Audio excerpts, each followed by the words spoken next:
Hello and welcome. Thank you for accepting our invitation. I'm Ted Bushman, Game Master of the Contraband on Ghostlight RPGs, where 6 Shakespeare actors play Blades in the Dark. Our new season begins on Twitch on February 7th, 2022. In this new story, Duskfall's canals will freeze over, and a lucrative partnership with the Collective is bringing coin to our smuggler crew. But their new friends have a sickening secret. Tonight, we are streaming another of 3 never-before-seen episodes of our Season 0, before the character who calls herself the Girl joined the crew. During the previous episode, the crew reeled over the rumor that Bram, their muscle, might once have been involved in a crime of sexual abuse against a child. Aldo was desperate to know the truth and prove Bram's innocence, while Hix asked the question of whether or not the past could stay in the past. After the crew went their separate ways, Bram was approached by his anarchist friends, the Short Fusers, and their small mascot, Ashboy, a chain-smoking 11-year-old, who asked a favor of helping Robert Boom be elected to the King's Assembly. Later, Varric's simple disguise attempt to get information on the Fog Hounds led to a full-out brawl in a dockside bar called the Angler's Eye, where their second-in-command was brutally murdered, and a war began. A content warning for this evening. The Contraband is a crime drama unafraid to explore the frightening and despicable sides of human nature. These episodes in particular contain strong language, harsh violence, and prejudice. In engaging with the challenging backstory, harm and sexual abuse of children is discussed. So, light your candle, open the archival manuscript, and descend with us into the Contraband.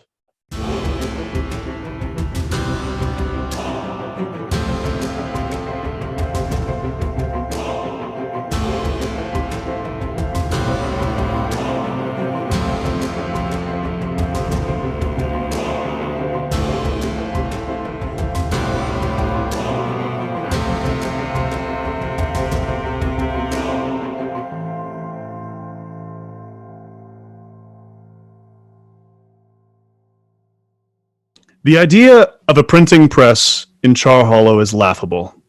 You can list the number of stone buildings in the entire district on one hand. But the Short Fusers point you to a squat, unimpressive brick warehouse right across the canal from the Milch and Wharf Hall Ealery. There is a wooden stair and a boat landing, constantly soaked by the salty canal water. There is a door above the boat landing, a door on the side, and a guarded large cargo door on the street. The printing press is inside. The neighborhoods around the printing press are positively plastered, fucking festooned with political posters. Personable portraits of Clarisha Wren, the Leviathan Hunter candidate, are among them. Her standing at the prow of a ship marked Char Hollow's Pride, with a cartoonishly oversized spyglass in her hands. These portrayals, however, are few and far between, outpaced by far by appalling presentations of Robert Boom. Here he stands, slouched and pugnacious, with an exaggerated underbite facing off in a pugilistic proscenium. You see him, as you had seen before, bow-legged with a TNT detonator and other threatening images that depict him bringing chaos and ruin to Duskfall. How and when will you strike the printing press? I believe we had finished our downtime actions. What are you guys up to? I'm interested to know. Well, I don't know. So, are we just going to burn this building down? Because it might be obvious that Robert Boom might have had something to do with the violent destruction of something. So maybe do the Short Fusers care about this? Like, do we need to be more subtle, or would they be okay with us doing it that way? The Short Fusers, as a great surprise to you, mostly express things in terms of explosions and destruction. Their plan was not necessarily clear. They basically want it gone, but the method is yours, and probably those strategic thoughts are worth considering. Who can we pin it on? That's what I want to know. Like, are there any other political posters or posters of, like, what is this printing press supplying? Who is using this and for what?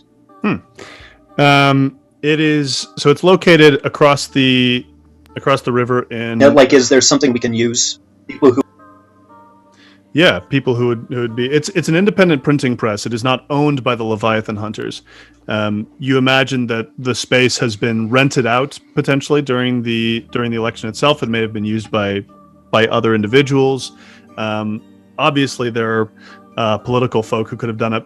The other, of course, possibility is you could make it look like something happened with it. You know, printing presses, especially of this size and technological complexity, are not, they're not exactly in their, well, they're not in their heyday because they're sort of newfangled. They're unknown. This printing press has only been around for about a year, as far as your research was able to tell you. So, and people often see such tech as wizardry. So it could look like a sabotage job, or just an error, a mechanical error. So those are some possibilities. In terms of people who, Bram? What do we do here, Bram? Well, I do think that it's a bad idea if we blow up a printing press who are criticizing Robert Boom for blowing shit up. I think the important question here is not who we pin it on, but how you pin it on them. Just to play devil's advocate for a moment, there is another candidate in this race, is there not? Right. Bernice it does seem poetic. We could pin it on her.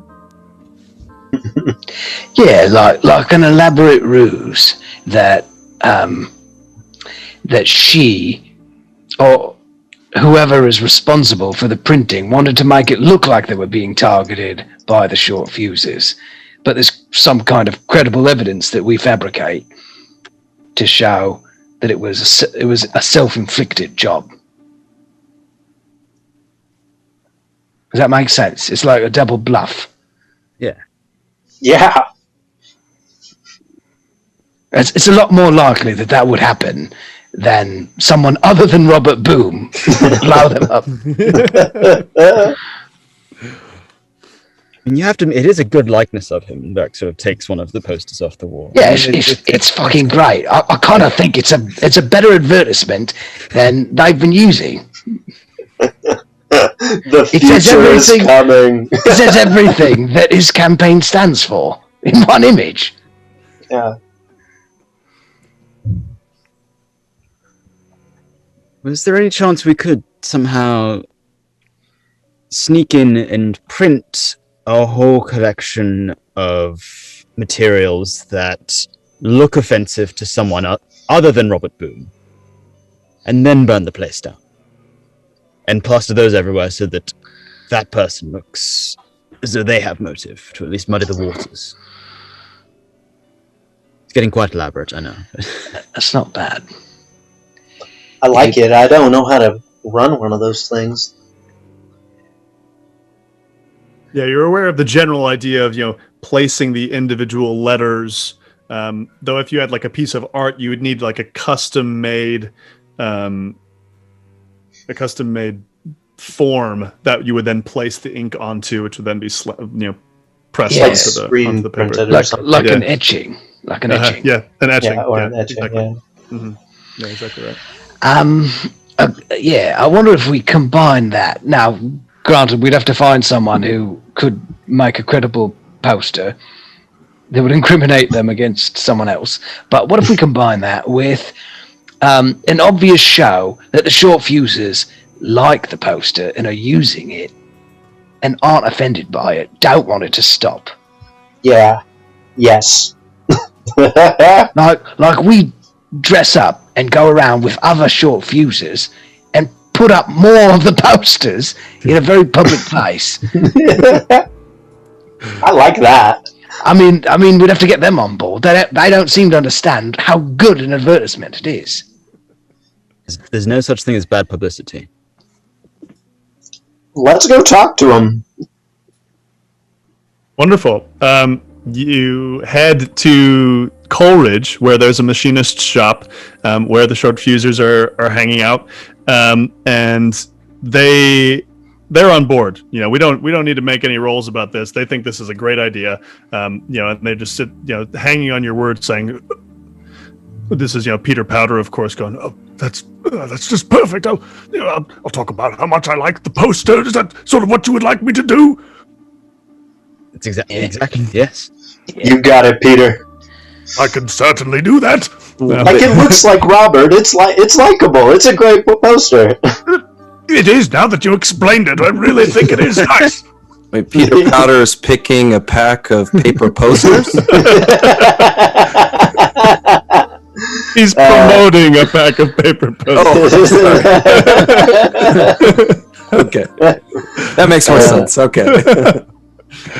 Okay, so I guess sort of broadly, just sort of as part of like a downtime action, let's maybe make let's say each of you gets paired up with a short fuser.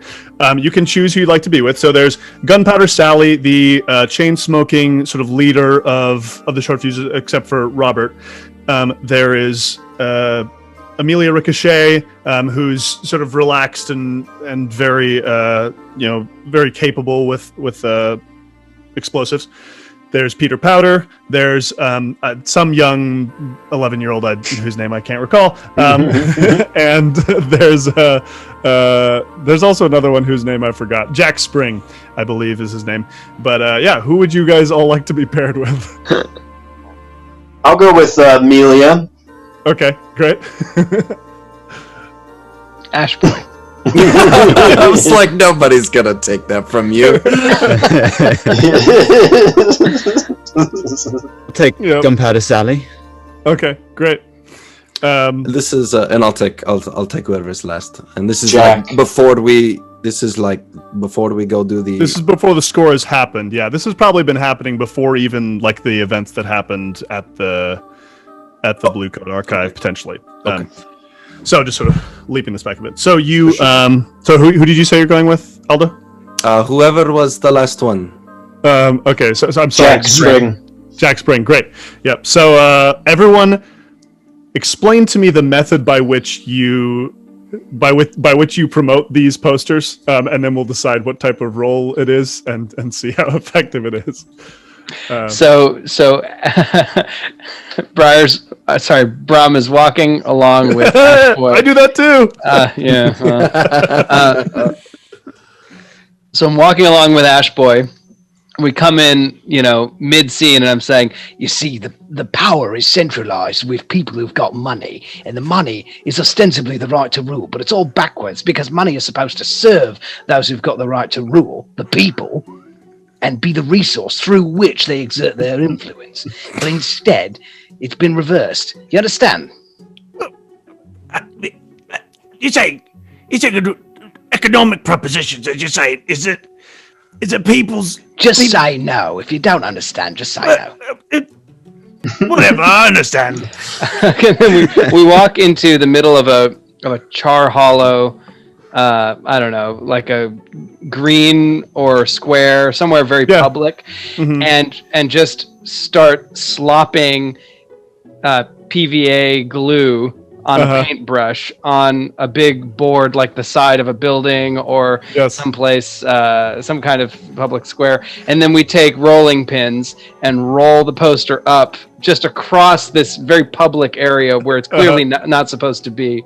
And Bram's going to start hawking and just saying, everyone around here, you see this? Robert fucking Boom. That's He's great. The future. And like once everyone is looking and it gets awkward, he just says, yeah.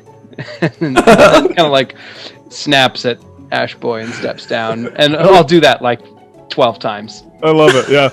Yeah, and most of the spaces in Charhol that you would call green don't fit that color descriptor. They're mostly sort of brown, faded spots, and but you find the brick sides of a few of the buildings, and a couple like wooden like palisade walls that have like blocked off eeleries, and you're doing this your Tom Sawyer Huckleberry Finn thing all across town. What role would you like to make for that? You could make a command of like Yo, you better listen. Yeah, because the goal is to have people be like, this really belligerent short fuser came in and was like using this poster. That's great. Yeah. Also, I'll say one rule thing that I figured out. I'm rereading the book.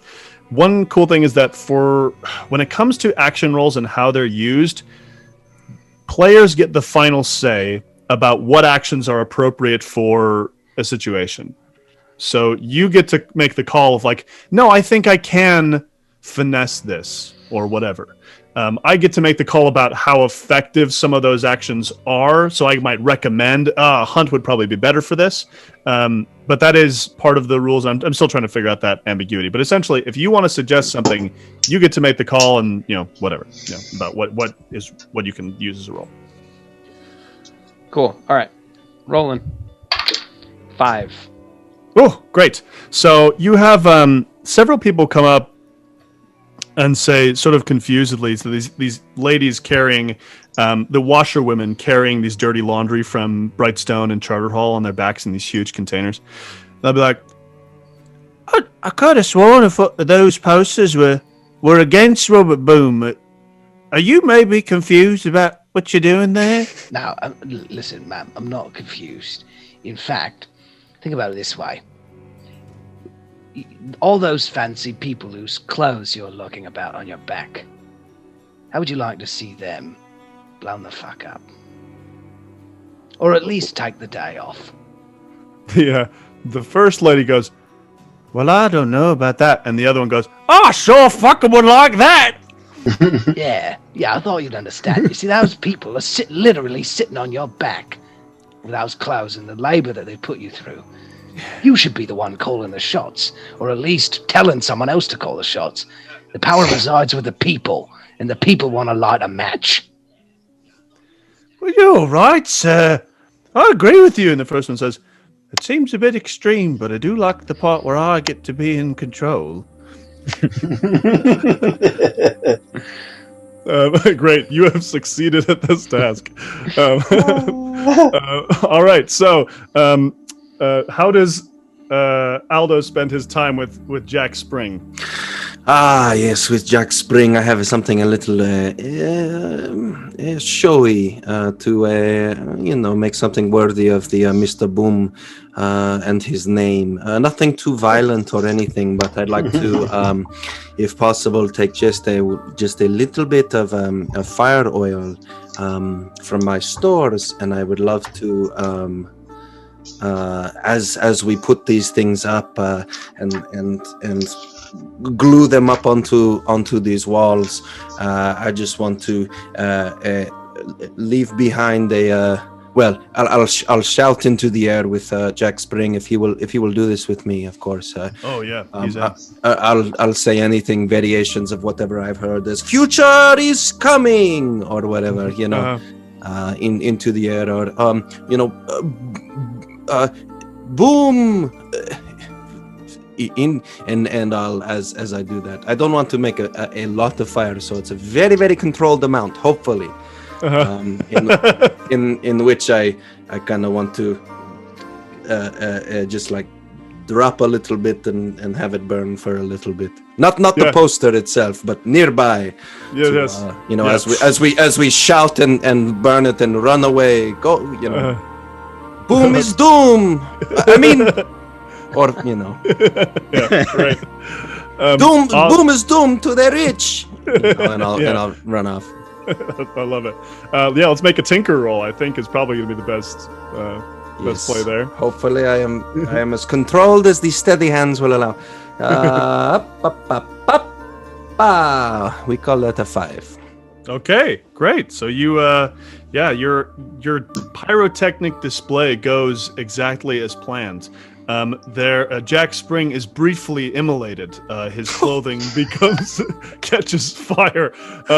Which, when he dances upon the promenade with his clothes aflame, shouting, "Doom is boom! Doom is boom! The future! You cannot stop it!" And then he rolls and continues to perform as he rolls. Get the idea this isn't the first time this guy's been on fire. Nice. Jack can manage it. There At is one point, I'm like, yeah, people applaud at the end. They're very excited.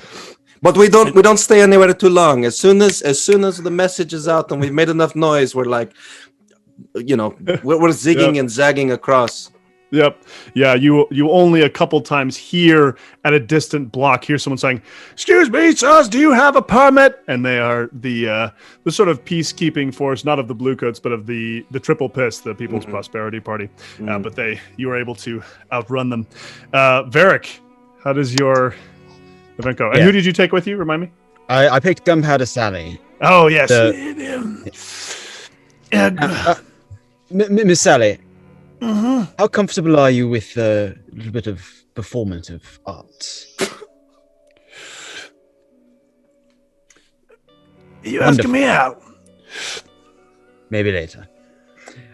I would like you to put on this dress, though. And Varric's going to pull out a really fancy, upper class outfit and say, now, all I need you to do is perhaps put out the cigarettes and put on this dress. And kind of just hold your nose and listen to me while I talk as we walk through Charla. I'm gonna put out the cigarette. Only for a couple of minutes, yes. Can you hold it? Fine.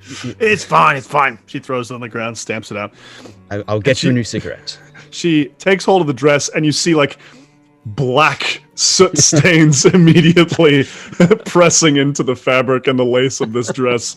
But she says, "All right, don't look at me." And she steps into an alleyway and emerges, dressed in a very nice dress. She's her hair is usually sort of bedraggled around her face. She's pulled it back, and very strong jaw and bright eyes that actually match the color of the dress in a really nice way. And she says, "I feel like an idiot." You look stunning, my dear. Now, thank if you, my my would. own prince. Oh, please. Now, if you would just walk along with me and just nod along to anything I'm saying and kind of take it in your stride, all right? Okay. And so we stroll along and as loudly as possible and in public places, go, "Ah, dear, this it's Charla, right? Mm-hmm. Charla really is just the worst spot in Duskfall. I can't wait for Clarissa Wren to clean it all up. She's really going to make a difference in this pigsty. People here need to be put in their place. Like that Robert Boom fellow. The future is now. You see it over there? Robert Boom. All these posters up everywhere. Honestly, the people of this district vote for that man. I'll be severely disappointed in all of them. I love it. Yeah, whatever role you want to make. I mean, that seems sway-like to some degree. Yeah, since you're trying to convince others of your lie. Ooh, 6. Heck yes. You discover a thespian within Gunpowder Sally. She begins to expound alongside you with her own monologue of, "Oh, all of society's ills really come back to the poor. It's certainly the case that we should change things, make it different, put a bunch of factories. I certainly agree." Of course, yeah, factories. Wonderful. We should bulldoze the entire tenement and throw all these people out. That's what I'd do once Clarissa Wren gets into power. For sure. Oh, she will for sure. That's what she'll do, Clarissa Wren.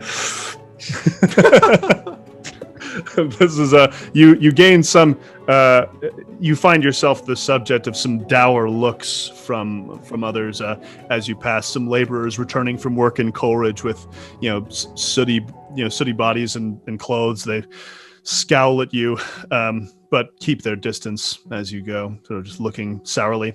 Hix, what are you up to with... I was going to say, that's like Vladimir Putin level election interference.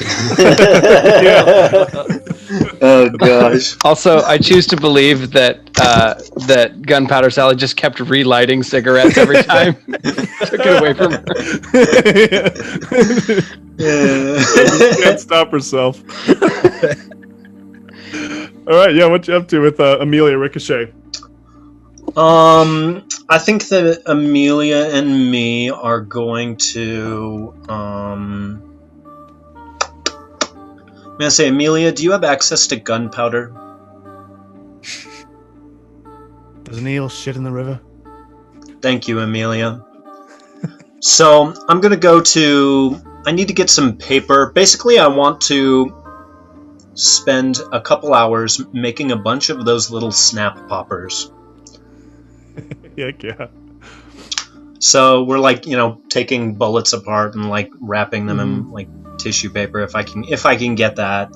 And rocks. Yeah, she's got a bunch of stuff. Yeah, she's got the gunpowder in like little sacks. She actually like literally in the moment you're talking to her like pulls a pocket full of it out of her back pocket. You're great, Amelia. I knew you were the right one. All right, now we're gonna go to is there like an orphanage in Char Hollow or surrounding environs? Is there a place? Are orphanages a thing in this city? Yes, there certainly are. Eckham's School for the Young and Alone is the orphanage. Oh my god! Is one of the orphanages in Char Hollow. It's also the bar that Bram goes to.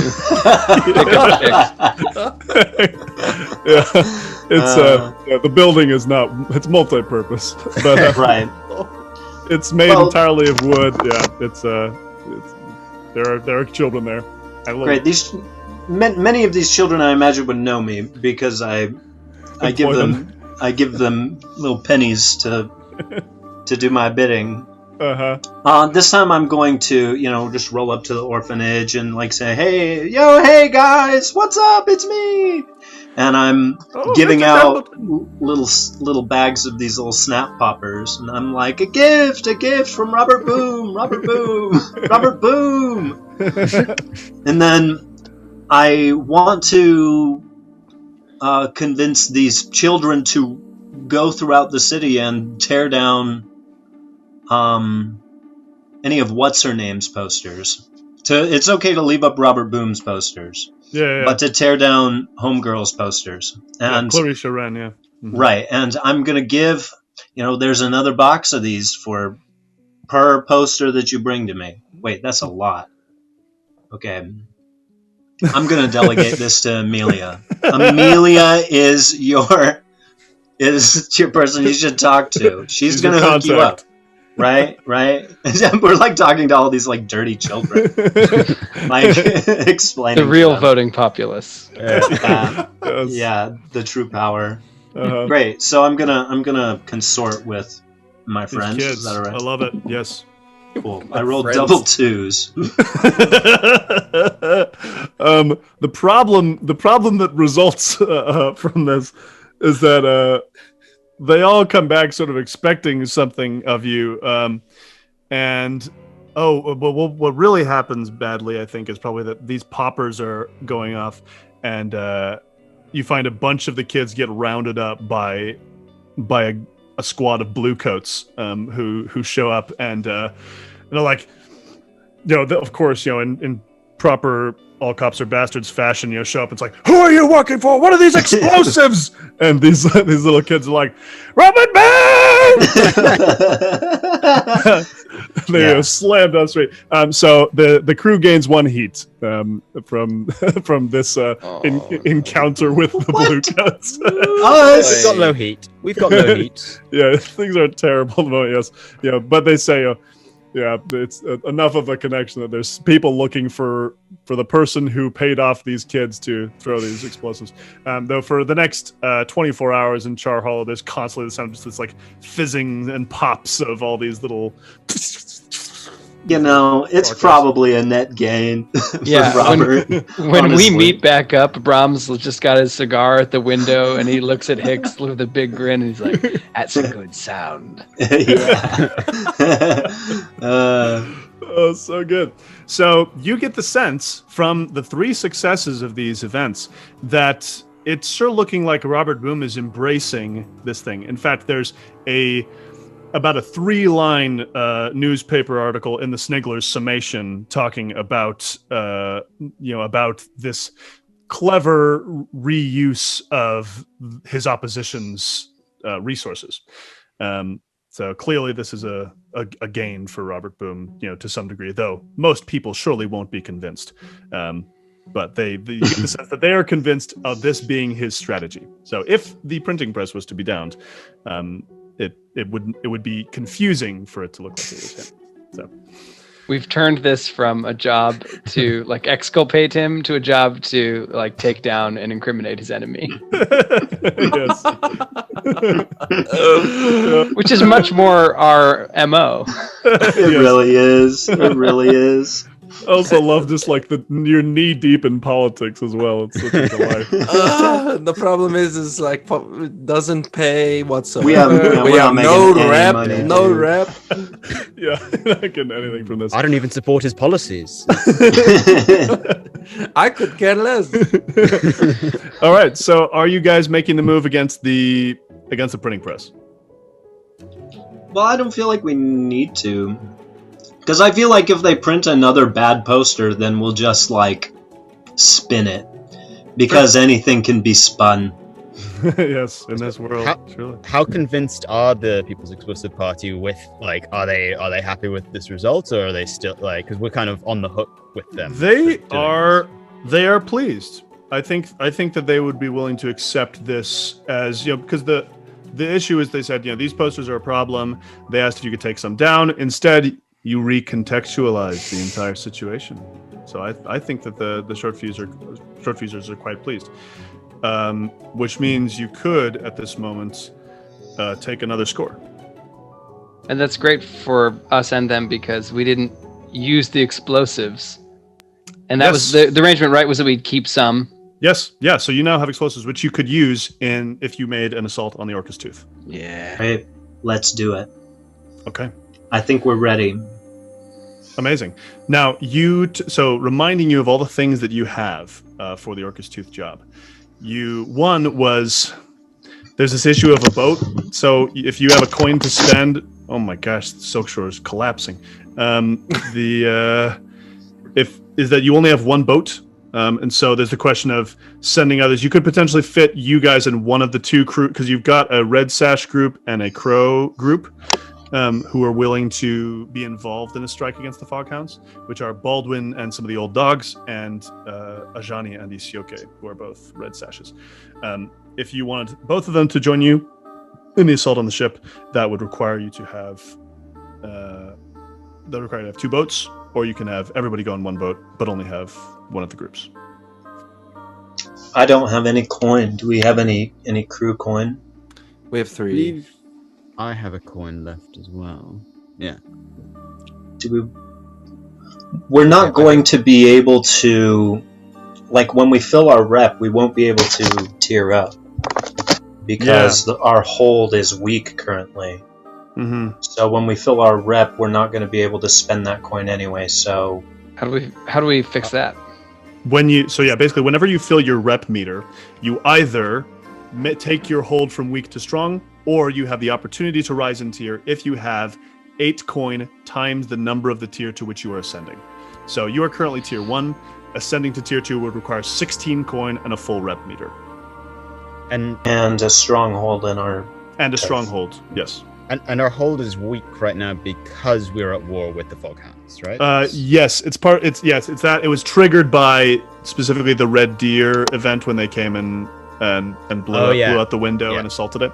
But yes, the other war mechanic that Ben reminded me of is that when you are at war with another faction, you only have one downtime action per downtime because of the complexities of war, which is a brutal thing to have to deal with, especially when you're making 0 money. So quite interesting. Right, so we're going to finish this right now so that we never have to play the rules right. It is a more direct step to addressing the problem. To just end the war. Yes. Take them down. That's great. Yes, it is the more direct move. Certainly. Yeah, let's do it. So, I thought we discussed sending one of our teams off to the Crow's Foot sewer entrance as a diversion. You had. Which would that eliminate the need for the second boat, or that would still just be like It would eliminate the need. You could fit 7 very uncomfortably into the boat. The other question is if you wanted to have another boat, you could also have the main Leviathan hunters join you, but they would be rovers and not gang, so they wouldn't be engaging in combat, at least not very effectively. So yeah, the one boat is totally viable. You guys and Ajani and Isioke, or you guys and the old dogs. That's totally reasonable. I mean, I think it would be cool to send the old dogs with 1 or 2 of the short fusers, which I feel like would come through. Yep, and would operate strength, these explosives. Yeah, they're plus like 3 with you. Mm-hmm. Yeah, so they're going to help us out. So I think if we send the old dogs with a short fuser to cause an explosion, either, I mean, I would say the Angler's Eye, but we already burned that place down. Whoops. I'm still mad at y'all that you didn't tell me you were planning on doing that. You didn't even invite me. Yeah. On that note, I would like to say, Bram, thank you for following me that night to the Angler's Eye. I don't think I've ever had anyone actually specifically want to kill me for being me before. Wasn't entirely sure what I would do in that situation, and you gallantly came to my rescue. So thank you. Well, I made it worse at first, but then I killed her. So sorted. Yes. Exactly. Yes. I'm sorry I'd had the gun against your head in the middle of that process. That's I've dreamt of it since then, but it's in the past. I'm sorry. It's all right. And Hix, thank you for appearing. From where were you actually on that night? You seemed rather underprepared. I was just at home. I was just laying around at home. That's all. At home. Oh, God. Mild-mannered. All right. Anything else we want to prep before this score begins? If I'm understanding correctly, Baldwin and the old dogs, as well as a couple short fusers, are heading to the canal storage space of the Fog Hounds and making an explosive attack there to potentially distract them. And then you will attempt to take the Orca's tooth while you hope that it is run with a skeleton crew. Is that the correct goal? Great. That's right. And your companions will be Ajani and Isioke, who are both red sashes, whose cousins were killed by lamp blacks, and thus they understand that taking on the Fog Hounds will be a way to get revenge for their blood. Yes? Yes. Wonderful. I will begin by making a fortune roll to see how effective the short fusers and the crows are at making the distraction. Sadly, you are not aware of the result of that roll. So, the the Fog Hounds score. You meet up with Ajani and Isioke at some distance from the place where you have learned that the Orca's tooth is staying. They come up to you, greet you excitedly. There's Ajani embraces you, Hix, and says, "Finally, tonight we get our revenge." And yes, thank you for coming. Let's go. you all hop in the boat. You follow the leads to where it goes. The open river in between Char Hollow and Coleridge. There's a sliver of moon that paints the tips of the waves blue. There are tons of tiny boats on the shoreline here, and even covered dinghies floating out in the middle of the water.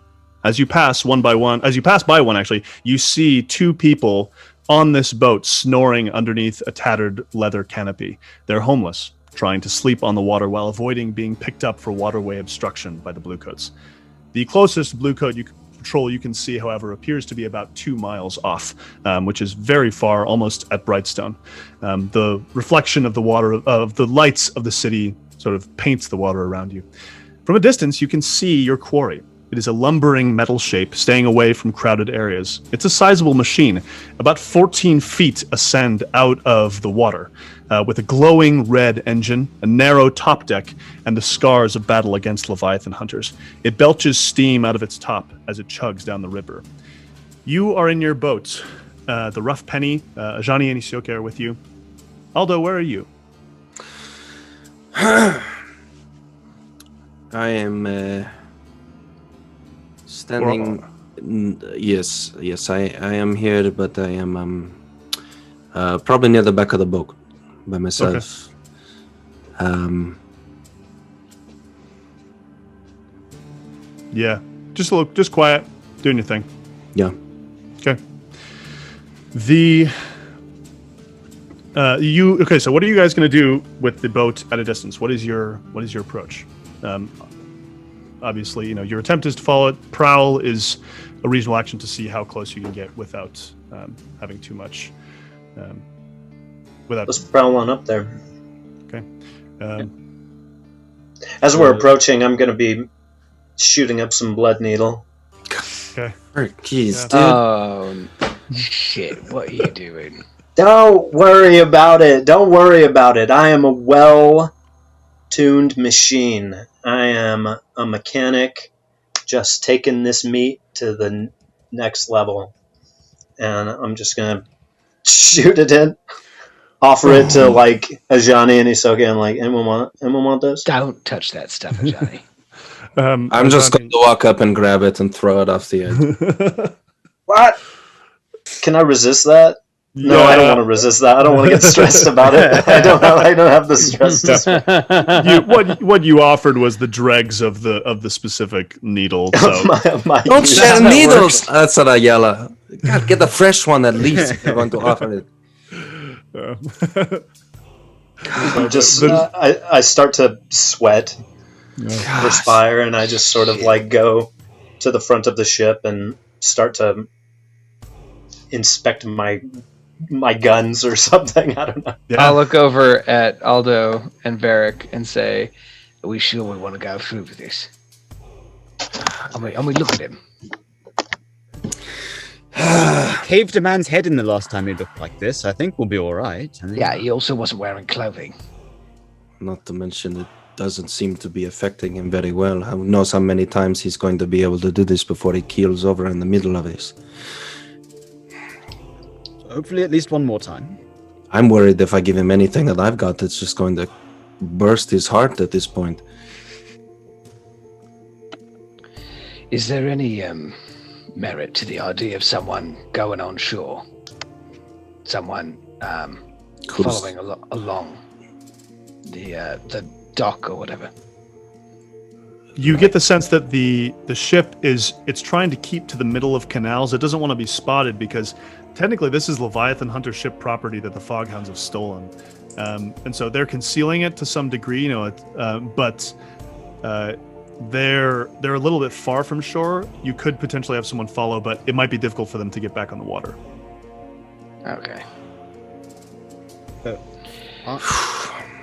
Well, maybe we just have someone perched up, watching, keeping an eye out for everything. Someone else navigating.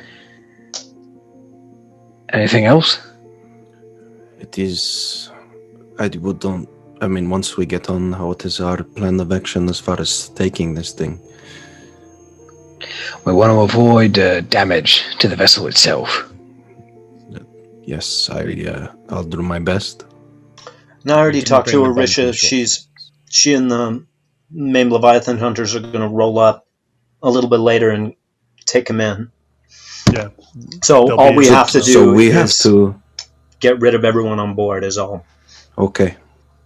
All right. So I stole Solipsis's coat. Yes, you did. How many coats? Two. I think it was 2 coats, yes. Yeah, one guy got overboard. So we could have 2 of us try to go on board somewhat surreptitiously and... Yeah. Use that. I'll go. I'll go with him. No, you don't want Varric going. Well, they do have a history of recognizing me. Ah, yeah, that's a good point. But I'd be happy to come along. Perhaps it's my opportunity here. Do something good. Right. And I'll stay on the boat with Ajana and Isoke, and who's staying back with me? Guyan as well. Great. And then also the Leviathan hunters. They'll They're be gonna roll. They're gonna they'll be roll up. joining They're on their own Yep. ship. Okay, got it. yeah, they've got their own boat. They're going to be joining you. So, the ship is at some distance from you. 800 feet. You guys are pretty well concealed. You don't have any lights on, so you can make a prowl roll to attempt to pilot the ship closer, Varric. Okay, can I Assist. assist? Yeah, assuming it's not a separate roll to like study or hunt. Look to at make that. sure we keep track of everything. Yeah, you'll be. Tell me what you mean. So you're Well, just like it seems like two things required. One is to maneuver to Yes. follow them. The other is the spotter to make sure we keep eyes on them, keep eyes for anything else that looks troublesome.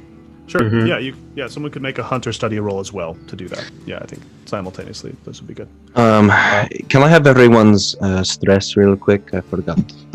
Oh, yeah, for the I have 4. Okay. At a 4. 4. Okay. Okay. Bram. 0. Oh. yeah. Feeling loose. That very good. that thing went pretty well with the lecture hall pugilism club. You really got it out of you that night, did you not? Yep. That's pretty darn good. Okay. Okay. Thank you. Sorry, I forgot to ask. So who's doing the study roll? I'll do it. Okay, go ahead. Prowling. Great. 2. Dang it. 6. Okay, great. So you one thing that's tough, Bram, is that they're also trying to run stealthy as possible. So however many people are on board, there's no one showing on the deck. You're not seeing anyone. Like anyone who's in there is inside the machines of the vessel, which is honestly kind of good for you. The 6 means that you are able to come a little bit closer. You're gonna have to succeed at one more prowl roll in order to get up unharmed. The boat now leaves the canal between Char Hollow and Coleridge and enters the wider Dusk River. You can see Iron Hook Prison at some great distance, but this larger river, and it sort of turns north as if to go towards the way that leaves actually the city through the electric gate. But that's about a mile away, or actually several miles away. So they're not close to it, but it's in that direction. So all right, let's see how another prowl roll goes.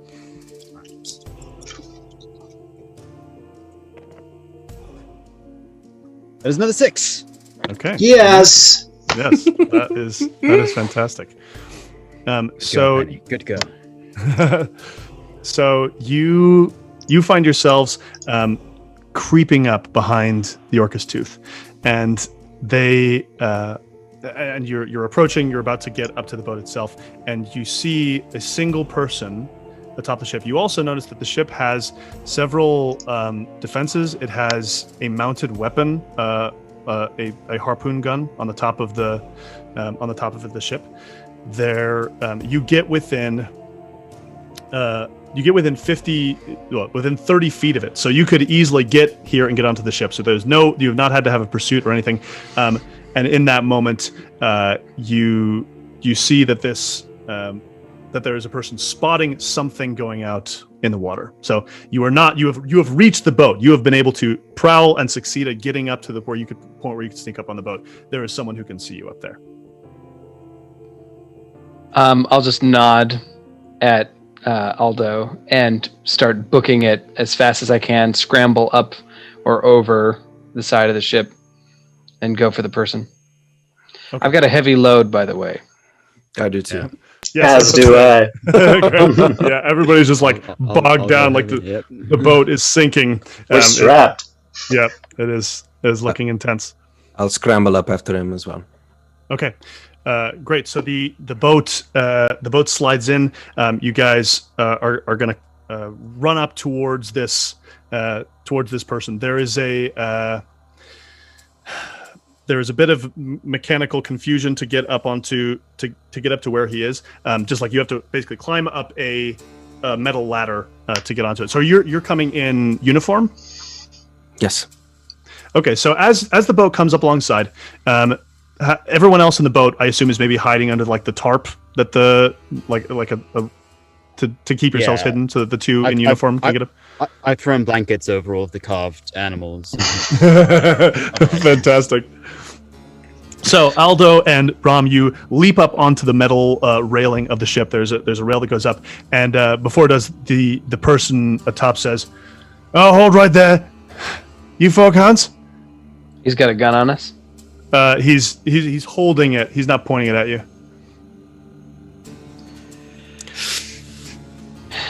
I look over at Aldo, split second, just get a gauge of how comfortable you are with me. I've got my hand on the pommel of my gun in my belt. I'm gonna, if I can recognize this fast enough, kind of gesture onto his hand, if I can, and say, "Yes, he's one of us." Great. Are you attempting to use this to convince the guy above? Yes. Good. Okay. Great. So make the make a consort or sway if you've got it. I'll use wait, how many dice you got? Can I ask? Can I know that? For consort, I have one. For sway, I'd have to get pretty stressful. Great. I'll help you out with whatever you're trying to do. Ooh. I'll use foresight, which allows me to help Do you free. out. And the way I helped you out is by teaching you to be slimy and sort of lie. I don't know. Maybe perhaps we went over a few possible stories of if we are caught upon entering. Yeah, we role played it together. Sure. Yeah. Oh boy. Okay. Wonderful. If you'll accept consort, I can do that. Does that give me 2 Please. for consort? Yeah, absolutely. Can multiple people help? It's a 6. Don't worry. It's a 6. Oh, I had already rolled. Nice. So. Great. Yeah, the guy says, "Oh, thank goodness. These people are so paranoid. They think someone's coming to get us." He leans down from the railing, leans down to grab Bram's hand and lift him up. It's like a 10-foot climb up this steel railing to get up to the top. I'm gonna take his hand,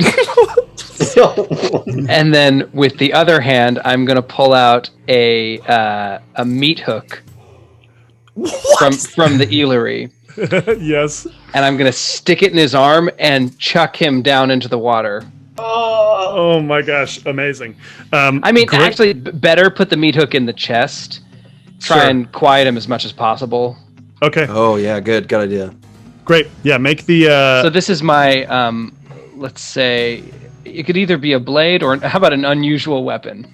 yeah, unusual weapon sounds just about right. Okay.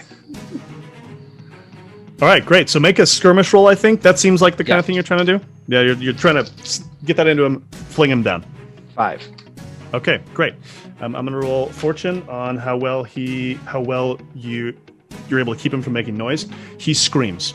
So you slash this thing into him. You grab him with the hook. It strikes him less in the rib or in the sternum, but like kind of catches him on the side of the chest. But he still is flung. You see him fly, full Wilhelm, flies backwards through the air, smacks against the railing, smashes like his lower back, like maybe broke his spine, who knows? But like smacks into the railing and falls into the water. Aldo, a metal door swings open next to you, a porthole, slamming you backwards. You fly into the water and take level 1 harm. So you can resist. I will resist. You can choose to resist either the damage or being thrown into the water. Being thrown into the water. Okay, great. So yeah, roll your... So I roll. What is this going to be? This is a prowess resistance. Yeah. Oh, okay. A 6. Okay, great. So that means you take no stress. You take the boom of this large porthole door that is swung open. The big wheel that people turn to open it has swung and smacked you. But you back up. You take level 1 harm, which is stunned. Okay. Everyone, remind me Who's got harm and what is it? I have level 1 knife wound. Okay. Level 1 ghost bruise. Yes. Level 1 grazed and stunned. Okay, so 2 level 1 things. Level 1 bullet graze. Nice. Okay, great. So that's going to be some slight reduced effect on things is going to be essentially the result. So, Okay. so you guys will be fine. That is flung open. 2 Fog Hounds come directly out of that door. So one of them is they're both right within range of the 2 of you. Another one emerges from the top of the ship, running towards the mounted harpoon gun on the side of the thing. My goal was to get to the harpoon gun as soon as possible. Yes, absolutely. But I don't want to jump ahead of anyone. Sure. So you will make a skirmish roll. Does anyone else do something in the meantime immediately? If this guy's... Oh, sorry. I was going to say, whoever just slammed into me, if I can have enough time to resist it and pull my my blade. It's a small, not like, it's a bit of a short sword. Yeah. And I want to essentially... I want to cut whatever I see. Great. Yeah. Yeah, that sounds fantastic. Both of you roll a skirmish roll. Varric and Hix, you guys are underneath the blankets. You hear the Wilhelm scream. You hear the splash in the water. You hear the porthole swing open with a... and you hear shouting inside the bowels of this Leviathan hunter ship. Ajani and Isioke look at you expectantly. Both look between the 2 of you expectantly. I'm going to say, have fun. Oh my gosh! Amazing. I'm right behind you, and I'm gonna pull out a like a shotgun or something. Is this? It's a large weapon, I suppose. Yeah, it would be like a blunderbuss. Yeah, great. Yeah. Let's go. Mm-hmm. Fantastic. So let's get the 2 skirmish rolls from Aldo and. I'd like to trade position for effect. Fantastic. So what that means is you're going to make this more desperate, so any consequences will be harder. The guy is racing towards the harpoon gun. He's probably got a gun as well. Is looking towards you. How are you going to make it more challenging for yourself? What's your? I'm putting a foot against the door to try to set myself up to close the door and hold it shut. So I'm doing that simultaneously while lining up a shot and trying to get this guy in the head. Fantastic. Yeah, make the shot. 6. Oh my gosh, great. Aldo. If I roll doubles, is that a thing? Yes, that's a Double critical. 6s. Okay. Oh, awesome. And Aldo, how is yours? I have no skirmish. I wonder if finesse is something or if this is finesse too close. Is certainly allowed. No, finesse Okay. is your thing. I just wanted you to know that I rolled finesse when I rolled a 3. Amazing. No, Aldo. So, Bram, you press yourself against the door. You make the shot against this guy. You see the bullet strikes his jaw, swinging through his head. He completely spins around, falls off the far edge of the boat, and splashes into the water. He is certainly in the water. You have been the effect is it's critical. So essentially, it's considered a basic 6 because you had some reduced effect from the bruise, which sort of pains you as you pull the trigger, just because of the muscles being pulled there.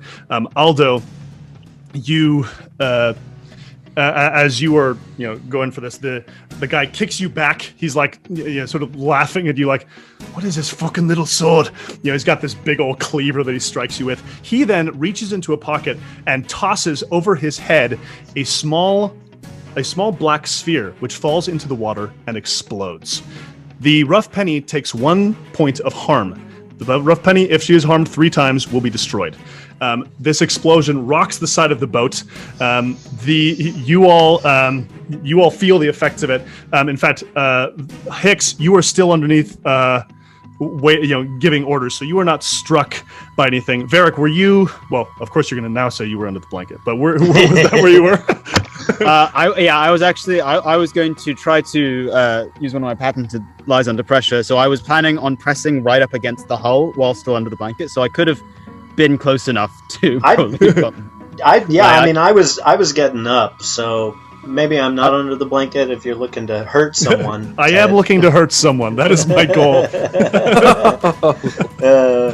So you'll take a level 1 harm of shrapnel, which you can resist. I'll resist it. Okay. Well, great. Okay. What's the deal with armor again? It's you get 1 use, yeah. Yeah. Armor is a use. Yeah, you get to. I think one of it spends 1 point of your of your inventory for your loadout. So yeah, you can use that to completely resist the harm. But you can only use it once, and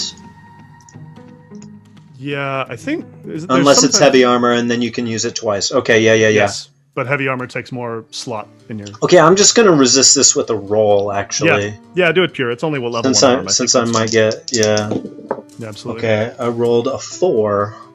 Okay. So Great. I'll only take 2. 2 stress. Yeah, that's just fine. Okay, so yeah, you feel the rough penny rock and smash against the metal of the orca's tooth. Ajani and Isioke says, "Oh, this is getting fun," and she pulls out a long, beautiful Alkebulani sword. The two of them leap out towards the fight. Let me roll a couple fortune rolls on their success. Okay, so they both engage in combat as they're fighting. This beautiful sword fighting. I mean, these two are not like the most powerful red sashes. They're kind of novices in the group, but they, the two of them together, gang up on one of the guys who's just emerged from the inside of the ship, and skewer him and send him to his watery grave. Meanwhile, the guy who you hooked in the chest is climbing slowly out of the water. He is not looking great, but he is just like barely making his way out. Meanwhile, Bram, you had finished getting up onto the. You had finished shooting the guy. You were trying to kick the door shut. That was the idea. Yeah. I was trying to hold it shut so that we only have to deal with the people who are out here. Yes, absolutely. For the moment. Yeah. Let's. I think that's.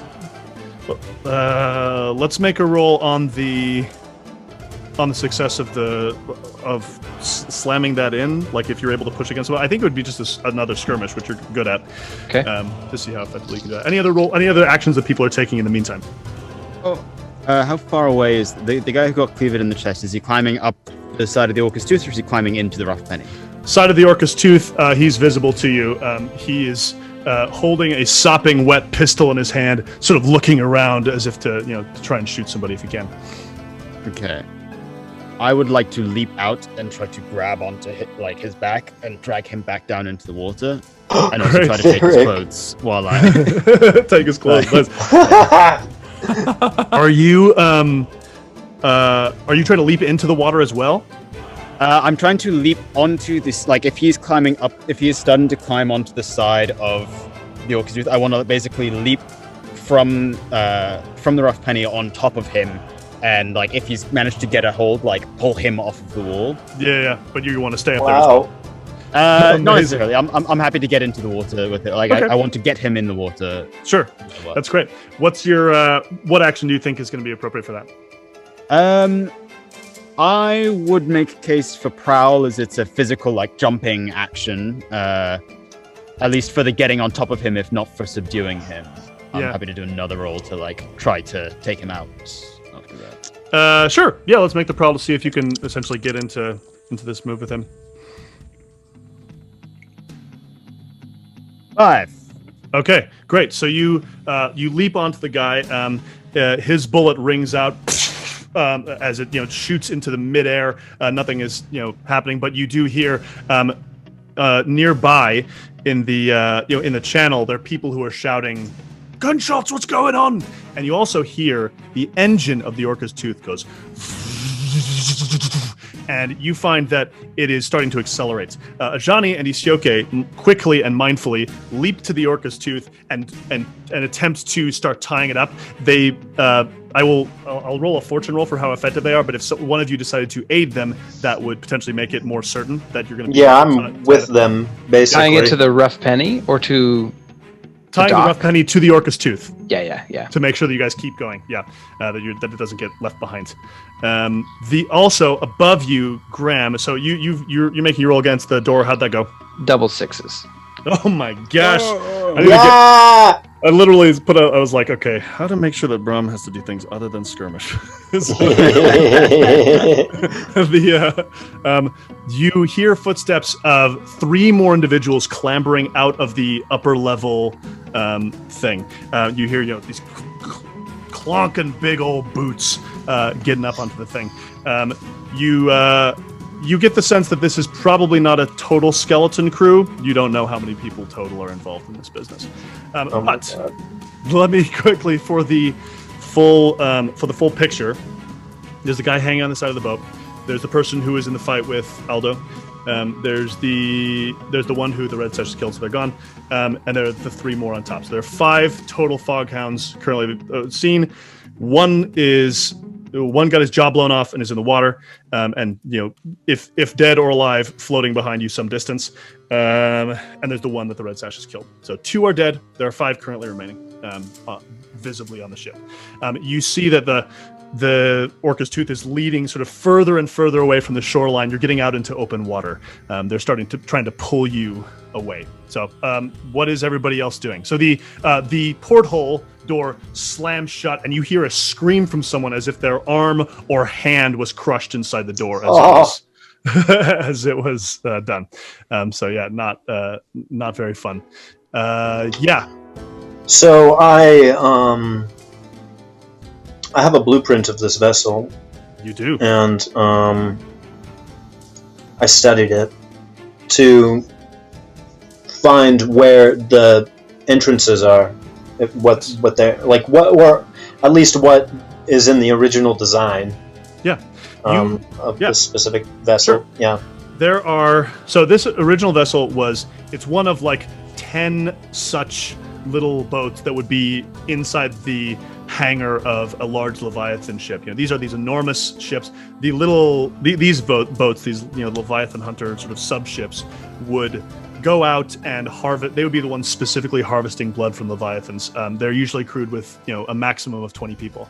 They have 3 porthole entrances. So the whole vessel is shaped. I'm going to do it as if from a top down, kind of like a teardrop. There's the larger end here is where the engine is.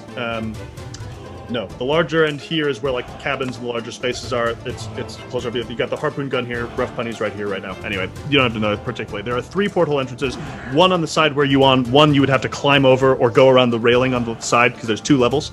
Then there's a porthole on the top. There are also 2 hinged entrances which would be very difficult to open manually. They open mechanically from inside the ship, and they each have even smaller than Rough Penny sized lifeboats that are inside them, which could go out from the ship itself. I'm just trying to get to the bridge. I want to take a Jeanne and Isoke, and I'm just trying to get to the bridge. Okay, great. First, let's make a roll to see how effectively you can tie the ship. Actually, I don't think there's like a skill roll you need to do. I'll just roll a fortune roll for you. Okay. So you are able to tie the rope. So I rolled a 2. What happens is you're able to effectively tie the rope, attaching the Rough Penny. You see as a large, bald, tattooed figure strides across the deck of the ship with a chain and a hook in his hand. Billy Hook. Billy fucking Hook. He walks to the harpoon gun as Bram is shutting the thing, turns it, fires it, and you see Isoke, who is next to you pulling this, the harpoon goes out of her neck. Oh my gosh. It is just fired through her entire body. She chokes a little bit, looks at you, grabs at your shirt, and then collapses into the Rough Penny. Oh my god.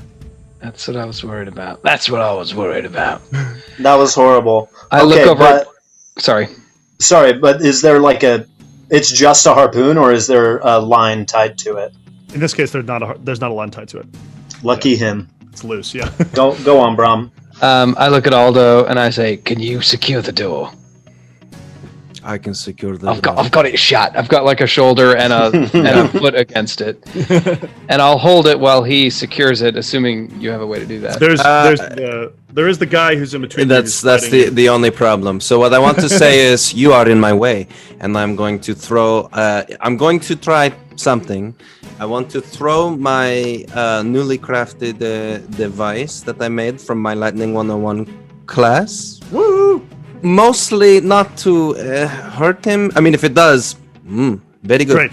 But to at least startle him with the flash. And what you see, Bram, is essentially a small kind of wrist-worn piece that I basically like rip off a la slap bracelet style, and then basically kind of just like shake it and throw it, and it's going to blow up into essentially a electrical storm, just small, just a. A little pulse bomb kind of Yes. thing of electrical energy. And the whole reason for this is because I am drawing my pistol and I want to fire it into his head. Okay, great. Yeah. So I don't know if that's going to help me improve my chances of that, but I want to make sure this as quick as possible. Is there something on your item list that you would sort of see, like unusual item or something that would sort of fit as part of your loadout? It's a gadget. Okay, great. Perfect. Use the gadget. It's a gadget is what it is called. So I'll help you. help me kill him. Yeah, is that 2 stress? Yes, I believe so. Let me double check really quick. To stress for you. Okay, and what kind of roll for my pistol roll? Your call. What do you think would be a reasonable action for it? I mean, I know what I have pips in. Well, what do you? I mean, the thing for me is at this point, I feel like I'm very close to him, and I just want to make sure I'm getting this shot right where I want. I want it in his head, and I don't want to be distracted by this lightning. So I want to be very, very, clean about this. I need it to be done now. So it's finesse. Yeah. Okay, sure. I can see finesse. I'm going to push myself for 2 stress. And so you're getting a die from Graham, and you're getting a die from pushing yourself. I Graham want is this. aiding you for a die. Graham, are you upset if I push myself? Is that instead or? No. I'm Do saying for 3 dice. Yeah, roll 3, baby.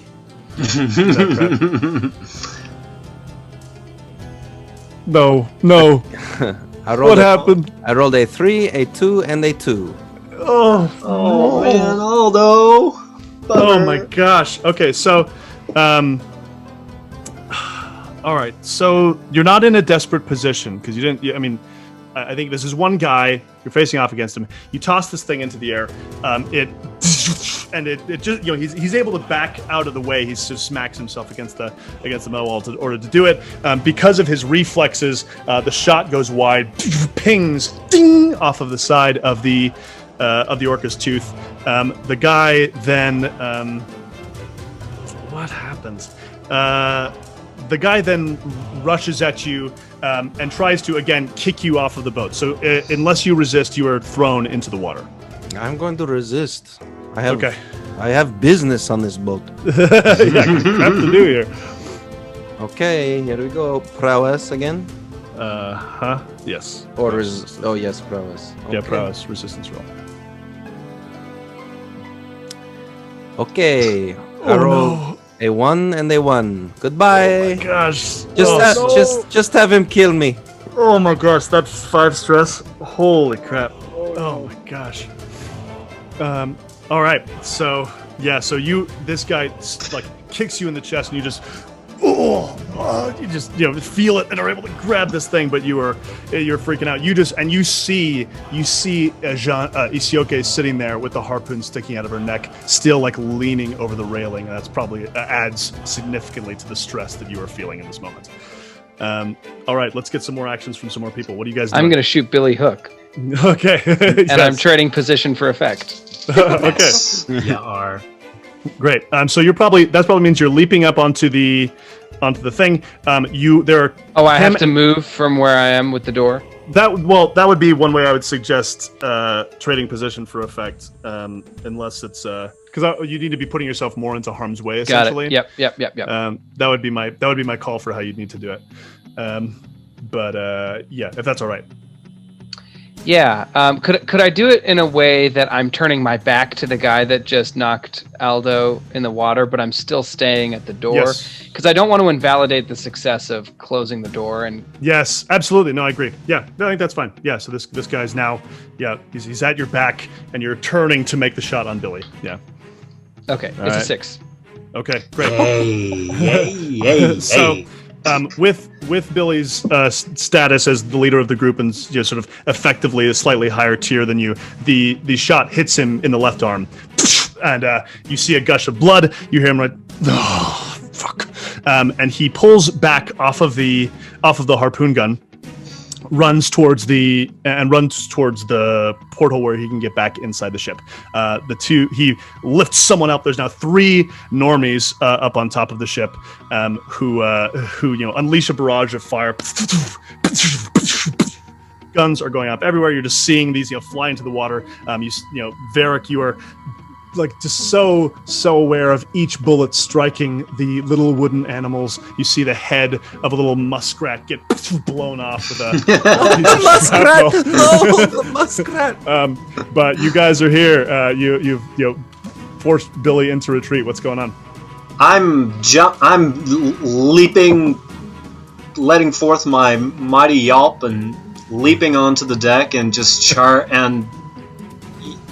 exultant, euphoric insanity, charging towards the closest Fog Hound I can, trading position for effect in this way with this blunderbuss, and I want to open up a hole in this person. Heck yes. Yeah. Make that roll. What are you doing?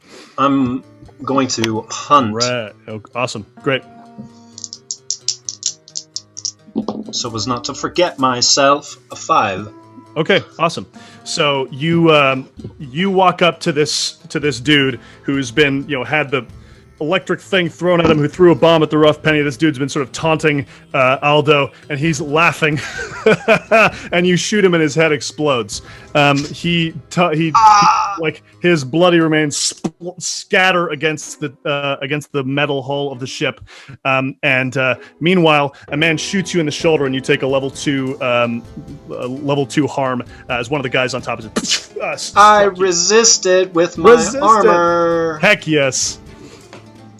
Yep. So you spend armor, the bullet goes, and you just hear it ting against your shoulder, and you look up at them in your sweaty glory, I don't know, laughing with glee or whatever the hell you're doing. I'm just like, I don't even look at who shot me. I'm just looking at this exploded head, and I'm like, shit, like reloading, Amazing. And preparing to find a new buddy. Yes, absolutely. Go ahead, Varric. I would like to have climbed up to the top. Okay. If that's possible. Yes, absolutely. Yeah. And so, is there any way that I could feasibly Wait, did we lose the thread of the dude who you got in the water? Didn't that? Yeah, a little bit. Yeah. Yeah. So yeah, I get him in the water. I guess. Can I roll a? I would like to. Is the cleaver still in his chest, or did you smack him and then pull it out? Yeah, that's Bram's call. Oh, I still have it. Sorry. Okay, no, that's good. Then I would like to It's my good hook.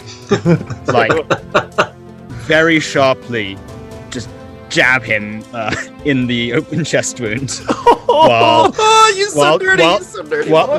while trying to pull off his jacket, like just Oh my god, you maniac. I'd like to argue that is finesse. I'll give it to you. We might have weird effect on it, but yes, absolutely. Make the roll. You can trade position for effect and make it more effective, but potentially him.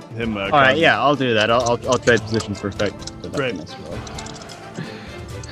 Bless these hands. No, I'm not gonna ask for devil's bargain for this. I want you to Kalima this guy. Yeah. What happened? I'm not going to. It's 2. Oh no! It's 2 twos.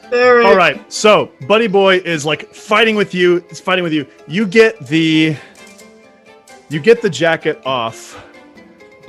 You get the jacket off and are poking him, but his fingers slip. He slips on the thing. You fall into the water. You realize you guys are moving about 45 miles an hour, and you are under the water. Your head smacks against the rough penny as you are pulled beneath the water and dragged under it, flying backwards very quickly.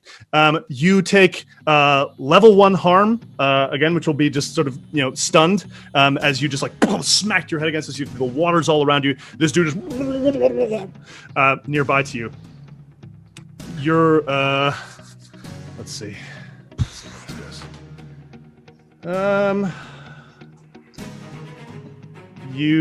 We'll come back to you in a moment. What's everyone else doing? Okay, no, that's bad. Golly. Okay. Oh, no. I'm going to rush to the door now that this man is dead. Yes. Yes, he's gone. Yeah. And I'm going to try to get to work on this, and I'll ask Bram, hold it. So keep holding it, and as I do so, I want to pull out my my demolition tools.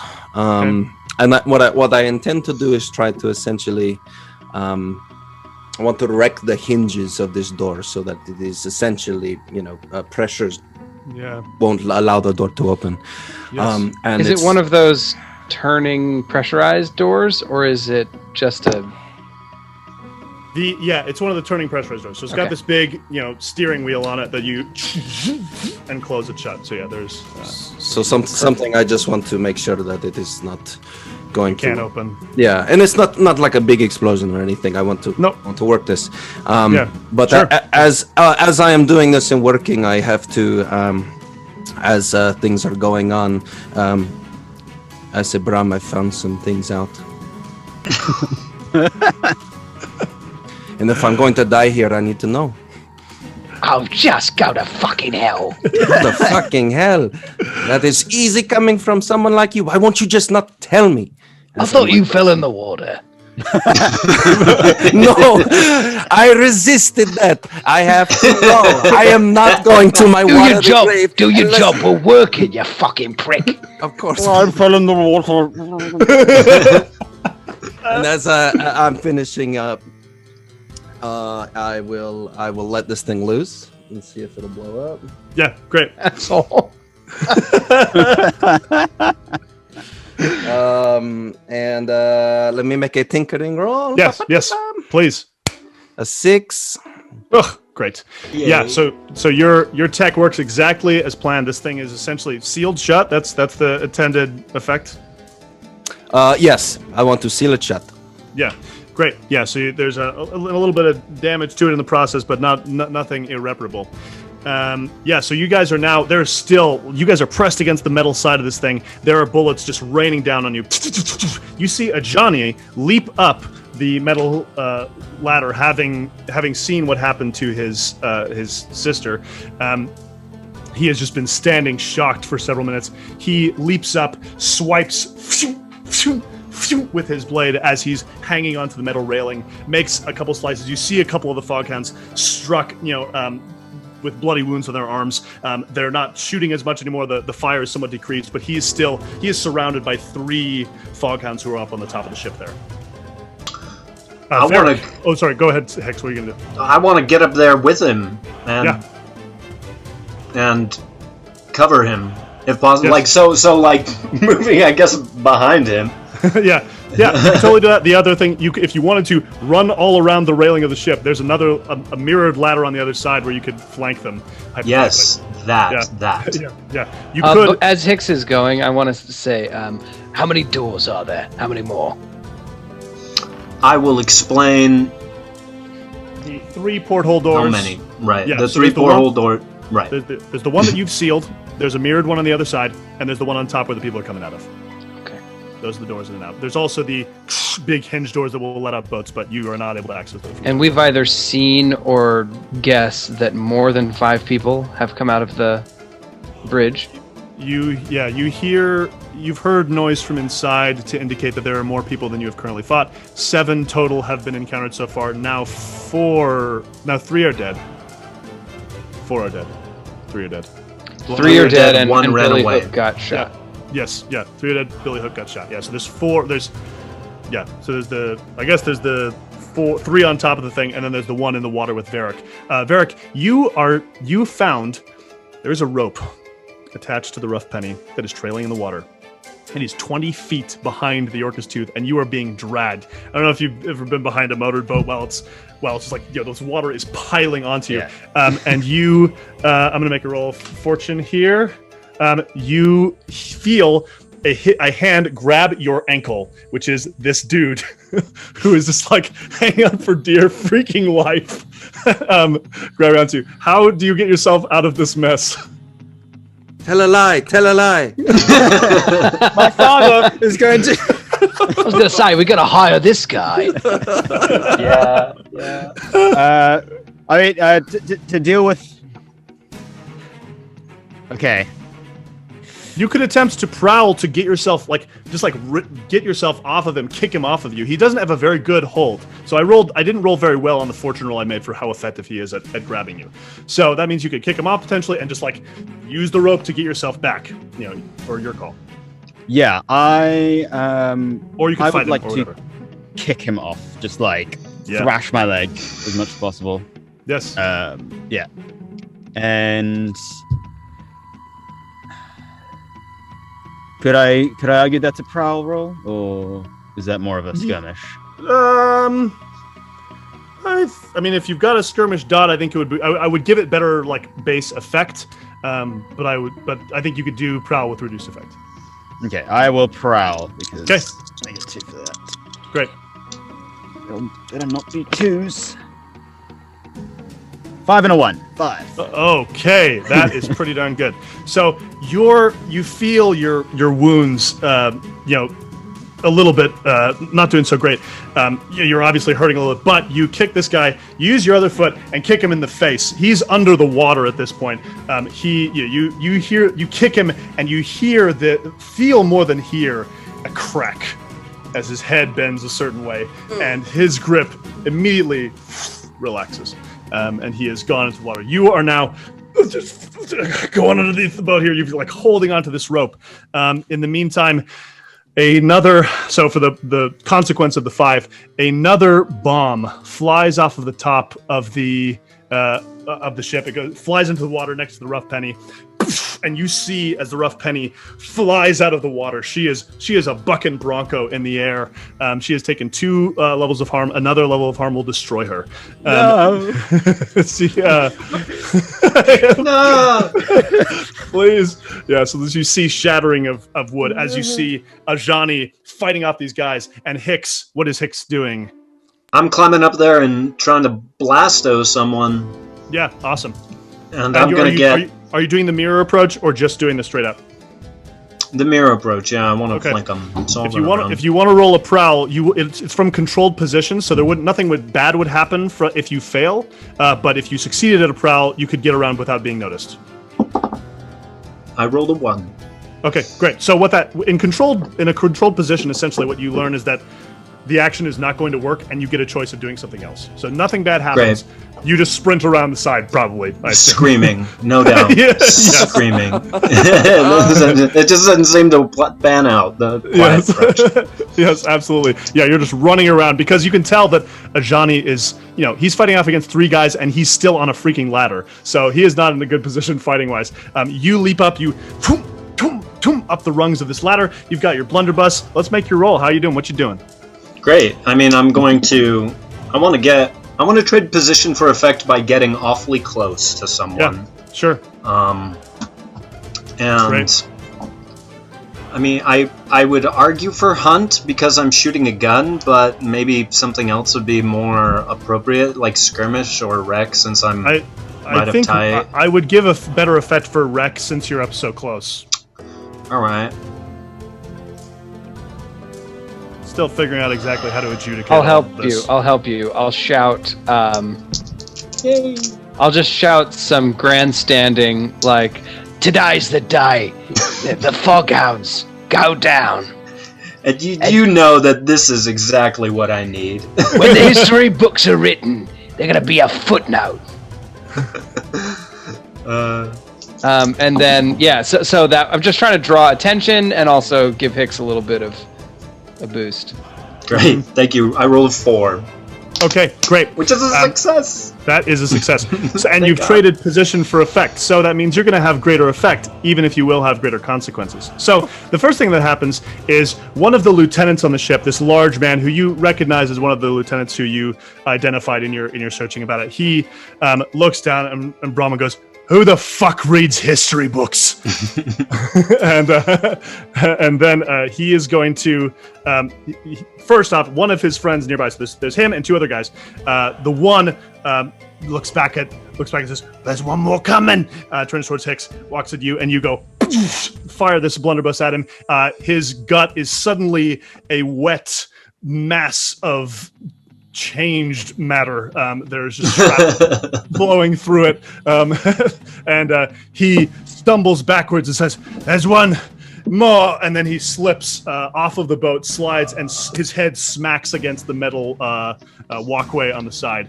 He is probably out of commission. In the meantime, big guy turns at you and goes, and the bullet strikes you in the knee. You take level 3 harm. Oh Lord! I'll resist that with my heavy armor. Yeah. Amazing. And then I'd like to return fire on that, on the big guy. Yeah, great, awesome.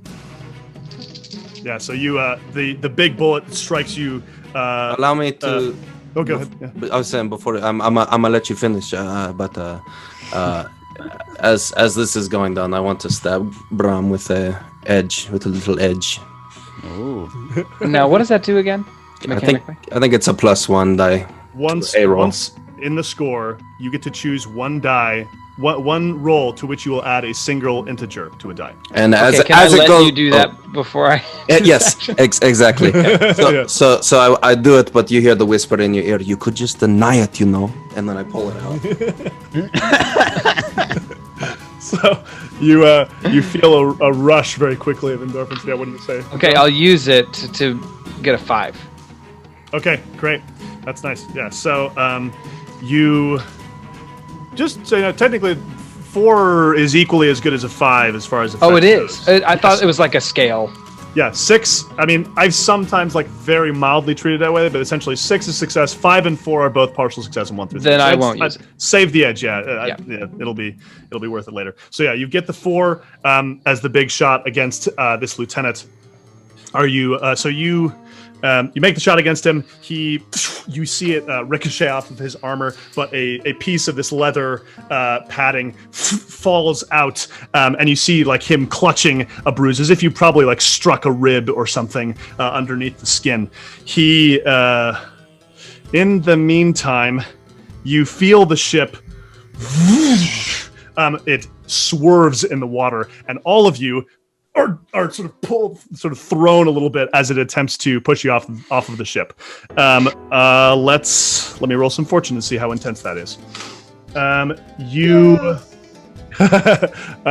Let's see. You all either. So Hix, you're either thrown to the ground or make a resist roll, or you could use armor, I suppose. You'll just be essentially thrown into a somewhat disadvantaged situation. Aldo and Bram. I'll get thrown down. Yeah. Aldo and Bram both get smacked against the railing and take a level 1 harm, or have to resist. If I already have 2 level 1 harms, I am not going to resist. I am no. Okay. Yeah, I think it forces you into taking level 2 then. Okay, give it a name. Yeah, it is broken rib. Oh, okay. Or man. Yeah. Now I have one level 1 harm. So Okay, so you're gonna take another level 1, or you can resist. what is so once I get to 3, it goes up to 2? Or? Yeah, exactly. Yep. Mm-hmm. Yeah, 'cause Aldo already had 2 level 1 harms. All right. Oh, that's bad. Minus I'll 1 take dice. it. Yeah, minus 1 die to affected things. So, Okay. like for example, Tinker won't be affected by A broken because rib. because it's a matter of your brain in your hands. You know? Okay. I'll take it. Okay, great. So you guys both just slam against it as the ship. So we both break a rib. No, yours won't be broken rib. It'll be bruised rib Oh right. Yeah. because it's level 1 harm. Yeah. It's okay. It's okay. I'm okay. Let's get an Ajani roll.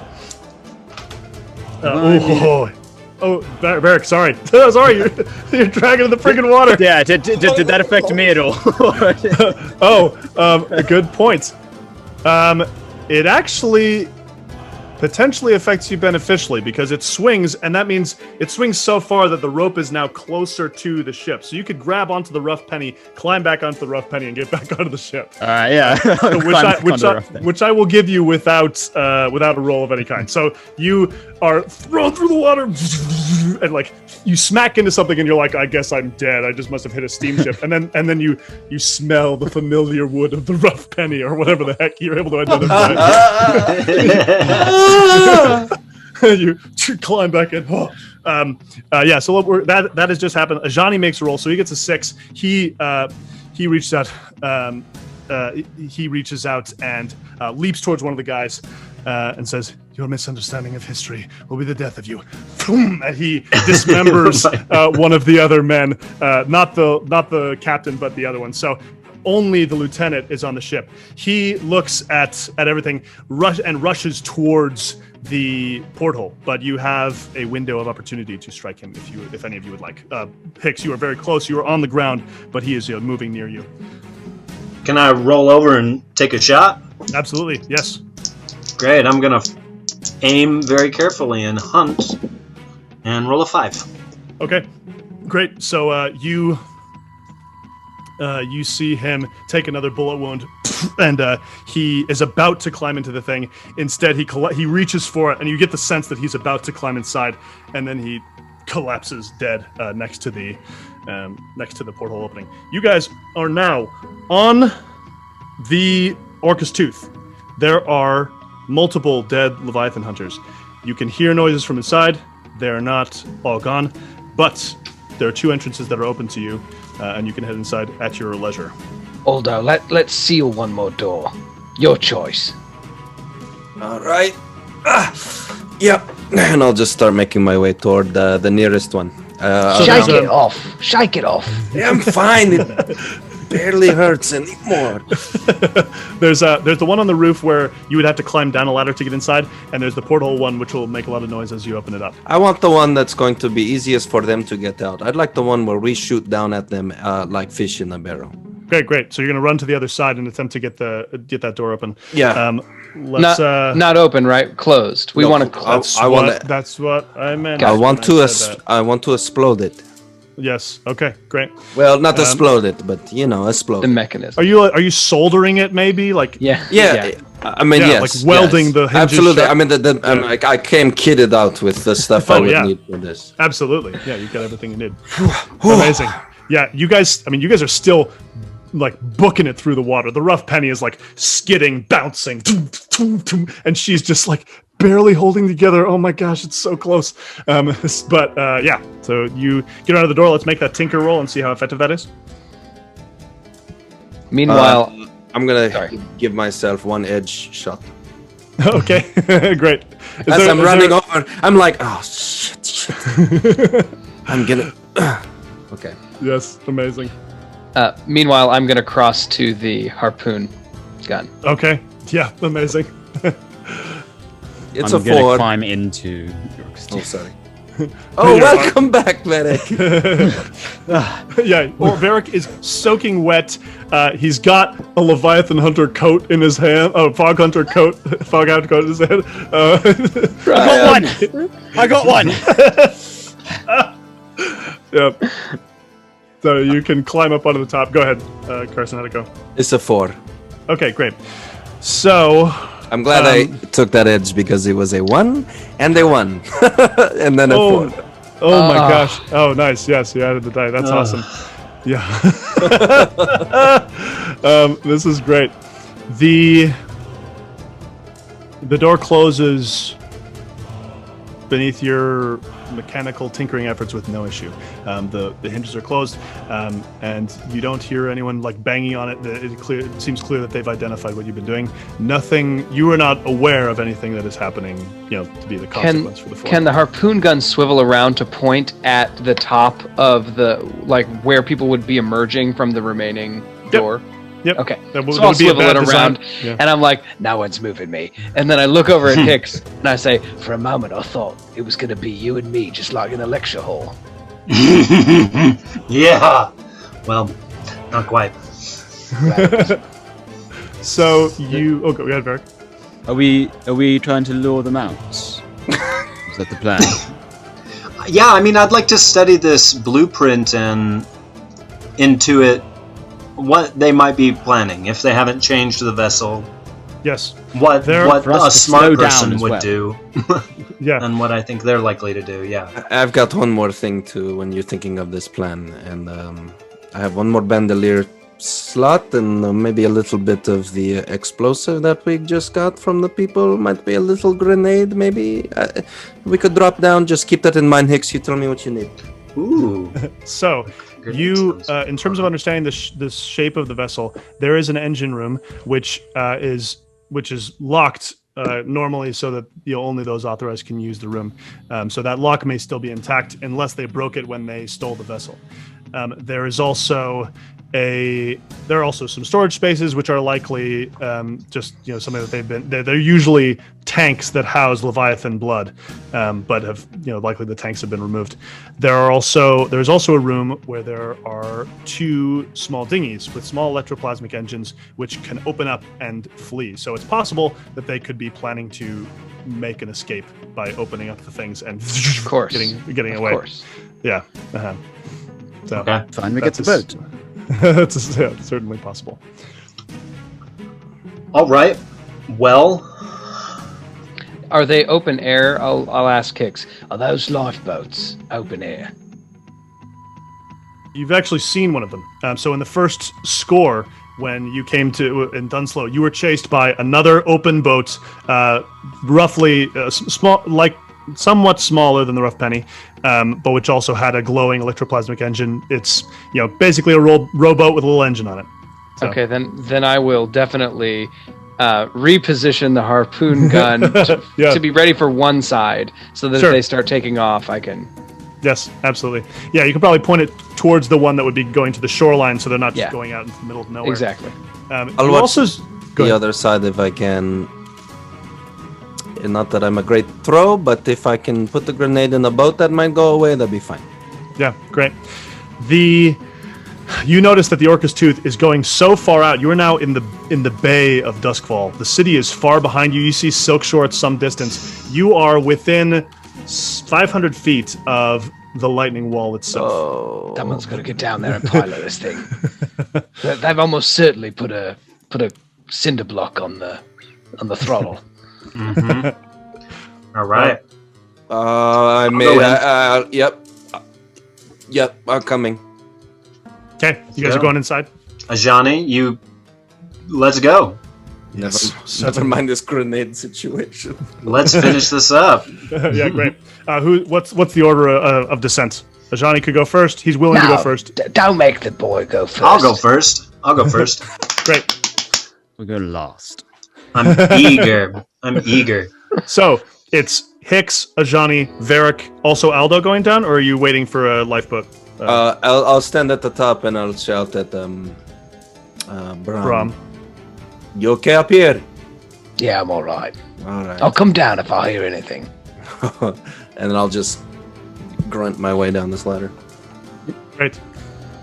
So yeah, you guys climb down into the echoey insides of the Leviathan Hunter boat.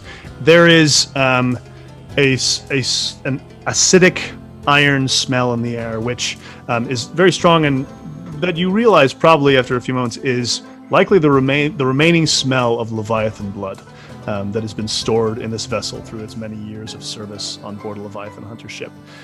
The insides are lit with a few electroplasmic lights that are glimmering. One of them is flickering a little bit, the one closest to you as you descend. You hear, so it's basically a long hallway. Forward end is the engine room. You can tell there is a door that is closed on it, and then you also see three figures at the far end of the hall about to enter into the other room that likely has the lifeboats. Hix, as you descend, sweating, you see at the end of the hall Billy Hook with his big chain, and he flings it at you. And this chain flies through the air towards you and is going to attempt to grapple you and throw you to the ground. You have to make a resistance roll against it. Okay. Okay. 5. Okay, great. You either... Yeah, so I think that's a success. Let's say you take a level 1 harm with it, which is going to be, hook wound, what we can say. Or, Billy hooks That's the the second bastard one or denied. So it like scrapes along your deltoid and you feel it click against your clavicle as it pulls past you, but you shrug it off. And Billy looks at you and says, "I've faced the void before. You can't scare me." And he walks backwards and slams the door behind him. So you've got 2 doors that you're saying you could chase after them, open the door to attempt to fight them, go to the engine room, your choice. One of us needs to steer this thing. I shout as I'm gonna go hobble toward wherever. I'll go to the engine room. Okay. Wherever I can control the throttle. Yep, the engine room is where the throttle happens. You get up there and you see it's got a big ol' lock on it. The door has got some locking mechanism on it. Aldo, you're stumbling over with Hix as well. Yeah, but I want to open that door. You want to wait? Which door do you want to open? The one he slammed and went through. Oh, okay, sure. So either you're going one way or you're going the other. You want to go to the Billy Hook door first? Wherever the Billy Hook door is, Okay. I think Hix can handle this. Okay, great. I'm going Billy Hook way too. Okay. Yes! All right. Classic Varric and Aldo. Once again. Our 2 powerhouses. Yeah, is a classic Varric and Aldo, like you both get dragged under and Yep. Pretty much. Get our asses kicked. Yep. Yep. All right. So Hix, what are you gonna do with this lock? Shoot it. I don't know how else to get it off. I've got this big old gun. I don't know. I mean, I don't want to do that, but Yeah. but we're heading towards the lightning wall, and that will harm us all and the ship more than me shooting this thing. Yes. Yeah. You could also study the lock. You could. There is. You could also look at it. He says. There is a guy with a bandolier who has chemicals. Anyway, your call. Right. I mean, Aldo seems occupied. I don't know. Yes, he does. That's I true. can I mean, You Can can I- flash Go back ahead. if you want. can Yeah, I you're communicating. Yeah, whatever. can I have given just if you let me know it's locked, I will. There's a lock. Okay, I'm gonna Aldo, switch me. Okay. there it is. A classic Hix and Varric. If you want, I was going to huck you the thing you need if you can catch it. Yeah, I'll catch we will it. not make a roll for catching. That Oh, would be come on! Okay, that's fine. Into the water. But I want to essentially throw him the alkahest that will dissolve or whatever. No, that's probably for adhesives. But nevertheless, the An yeah. acidic. acidic lock material oil? it's gonna do it. Well, yeah. I mean, basically, it'll eat away the mechanism, and then you could probably physically remove it. But as I huck it in the air, I say, "Don't drop it." I won't. I'll struggle to catch it, but catch it. Yes. Ah!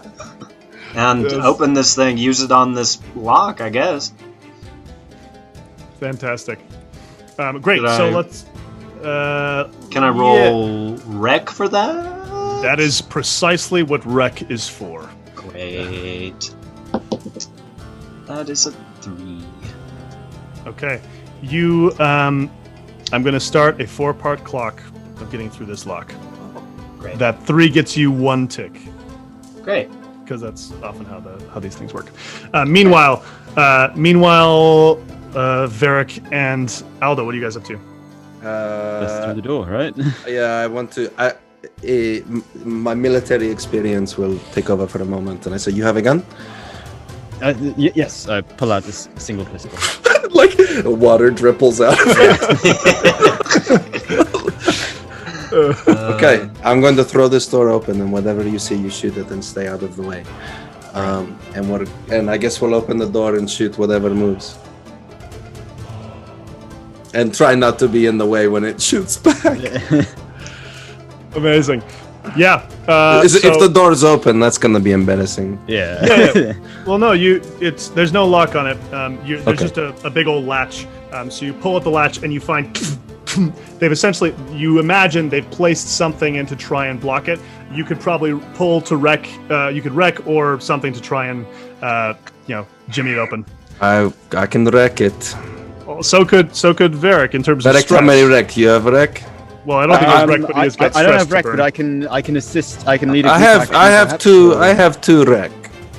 All right, I have yeah. 0 wreck. Yes. But I will try to. But I will offer you assistance. Let's get this open. Yep, give 2 stress, and you'll give another die. Excellent. I put my arms around Aldo's back. Like, And I say, just grab the door. all right. Sorry. Yes. And we give a hug and a tug, and we roll a 5. Thank you for that. Yeah. A 1 and a 2. Yeah. Oh my gosh. Yeah. So you like jerk on it. 1, nothing. 2, you hear this rattling noise, and on the third one, it throws back. You see like the piece of bent metal that they had used fly off in a different direction, and immediately as the door swings open, the hook goes and grabs Varric by the thigh. Oh my god! So make a resistance roll to avoid taking level 2 harm or being pulled. You get to choose which one. The other one will happen. Okay. I am going to resist. The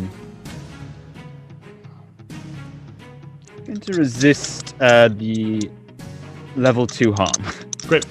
The other thing you could do is you could spend some of your armor if you've got space in your thing. Your call.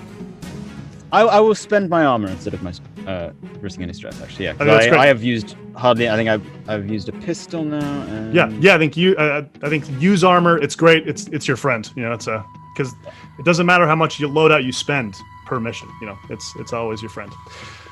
So yeah, the hook goes and smacks against like a leather grief guard that you put on your thighs, and you hear it scratch against the armor and rip the leather open. So like that's not going to be helpful anymore, but it did its job. You see, there are 5 Leviathan hunters in. There are 5 Fog Hounds in this Leviathan hunter ship inside this room. 3 of them are in one of the boats, and the door, Bram, you see outside, is opening. So it's this hydraulic mechanism that's pushing open. So they essentially have like a metal shield for their first thing, and the electroplasmic engine is going, and you can like feel the electrical energy pouring off it. You can also see the water rushing below you and the distant ships in the docks of Duskfall far beyond. So while all this has been going on, I've been attaching the strongest cord or chain I could find to the end of the harpoon. Heck yes, absolutely. Yeah, so there are 2 Leviathan hunters standing between you and the boat. Then there's the 3 who are in the boat who are about to make their escape. Where is Billy? Billy's in the boat. Okay. I would. Billy's in the boat with a big bad hook. Oh my god. All right, what's going on? Is there any spot on this boat that I think I could get the harpoon to stick? Whether it's puncturing the hull or shooting it in a way that would lodge into equipment or something? That is a good point. You think the engine, the actual boats are made of metal, like a pretty thick metal, but it's still sheet metal. The harpoon could potentially break it. But I think also the Leviathan Hunters probably designed it so they're not going to hook their own boats. So it would be difficult. It would resist, I think. It's got you said a plasmic engine? Electroplasmic engine, yeah. So it's powered by Leviathan blood. You could potentially latch onto the engine itself, strike it with the harpoon. Yeah. Yeah. What are you rolling for that, Graham? That's a good question. Probably hunt. Okay, I can help you. You have edge Let's as say- well. Let's say we went over the blueprints before the job. Everybody knows basically what to expect Yes. as far as that goes. You guys know Cool. what this is. You know what those boats are made of. You've seen the electroplasmic engine before when they were hunting you outside Dunslow. Yeah. Also, sorry, go on. Go ahead. I was just wondering, do we know who, because Billy used to be a Leviathan hunter, right? That's how he He did. Yeah. Yeah. Do we know who he stole it from? Oh, what family? Yeah. This particular Leviathan Hunter ship was probably the Strangfords, who are some of the most important ones. But they have a legendary degree of brutality in the way that they treat the sailors who work on their ships, and so there's a lot of mutinies, a lot of deserters of sorts. So he was one of several. You don't know the exact story of the ship that he fled, but people have hinted to you that its history is rather unpleasant.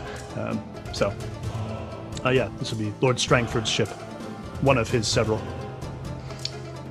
Yeah. Anything you do with that, Varric?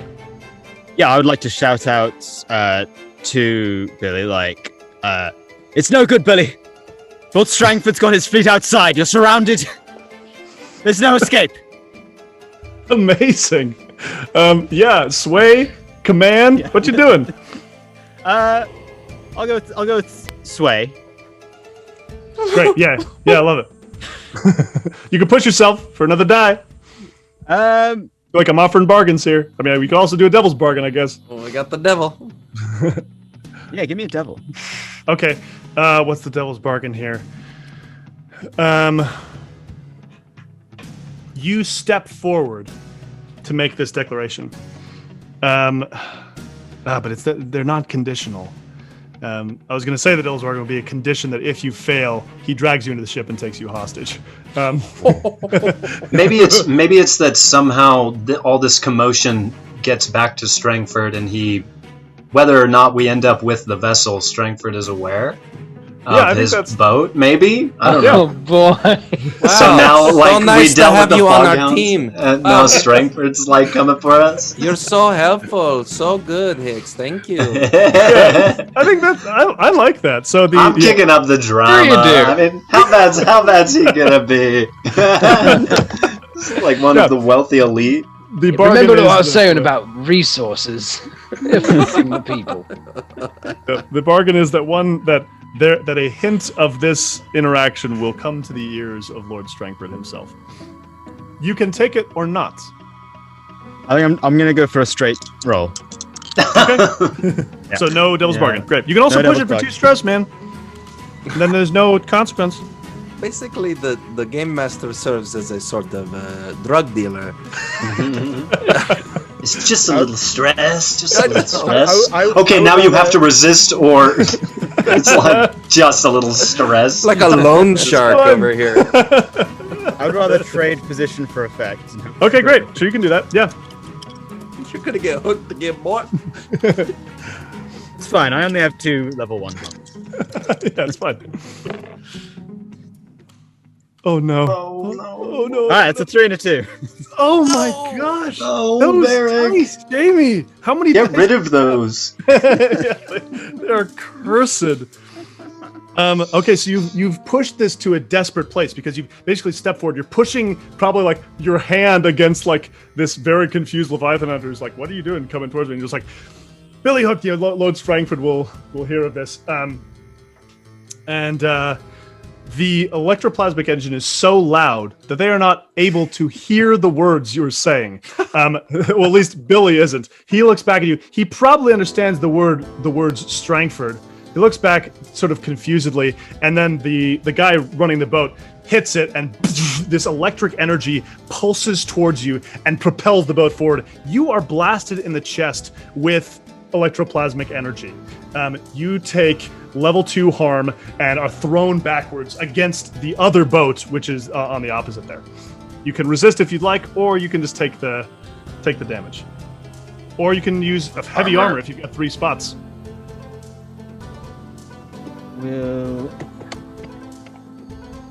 Yeah, I'll blow my armor. Okay, great. I've got that. That uses up all of my spots now, though. I've got. Oh my gosh, nothing left in your load.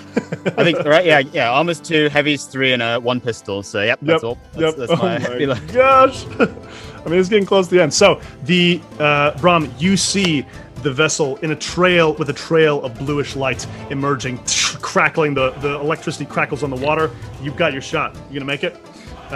Hix gave you a die to aid. I'm also pushing. I'm also trading for effect, Okay. or trading position for effect. Yes. And then I would like to. So the edge is I add to the number on the die, right? And That that's is what after it's I supposed to roll. be. Yes. Yeah. So you can. Okay. You could make a 5 into a 6. You can Okay. make a 6 and a 5 into a Okay. 6 and a 6. So I'm hunting with 3 dice. Okay. Yep. He just says, "Come on, cocksucker," and then pulls the trigger. Okay, I am using the edge to turn a 3 into a 4. Oh! Okay. Wow! Holy crap! Raise edge. It's as close as it gets. Oh my gosh, that's wild. So you've traded position for effect, however. So it's the effect is still increased. That means that the consequence will also be bad, which I need to figure out what that is. I think. So the. Maybe I cut it too close to the ship so that the engine is still thrumming into the side of the ship. Mm-hmm. Like, because Yeah. I'm having a hard time figuring out how it would be harmful to me, but it could be harmful to. Yeah. The other harm. It could Someone be else. too close to the rough penny. Oh, the and rough the- penny. No. and it takes out. Sadly, the way that I have described the scenario so far, the rough penny is on the other side. Alright. Yeah, the other side of the boat. So I will respect my own world building despite that wonderful drama. But the other thing is that the obvious one of someone on the boat sees you and makes a shot at you. Yeah, I can take it. Bring it. Yes. So I think so desperate. So very bad effect. But a very powerful thing.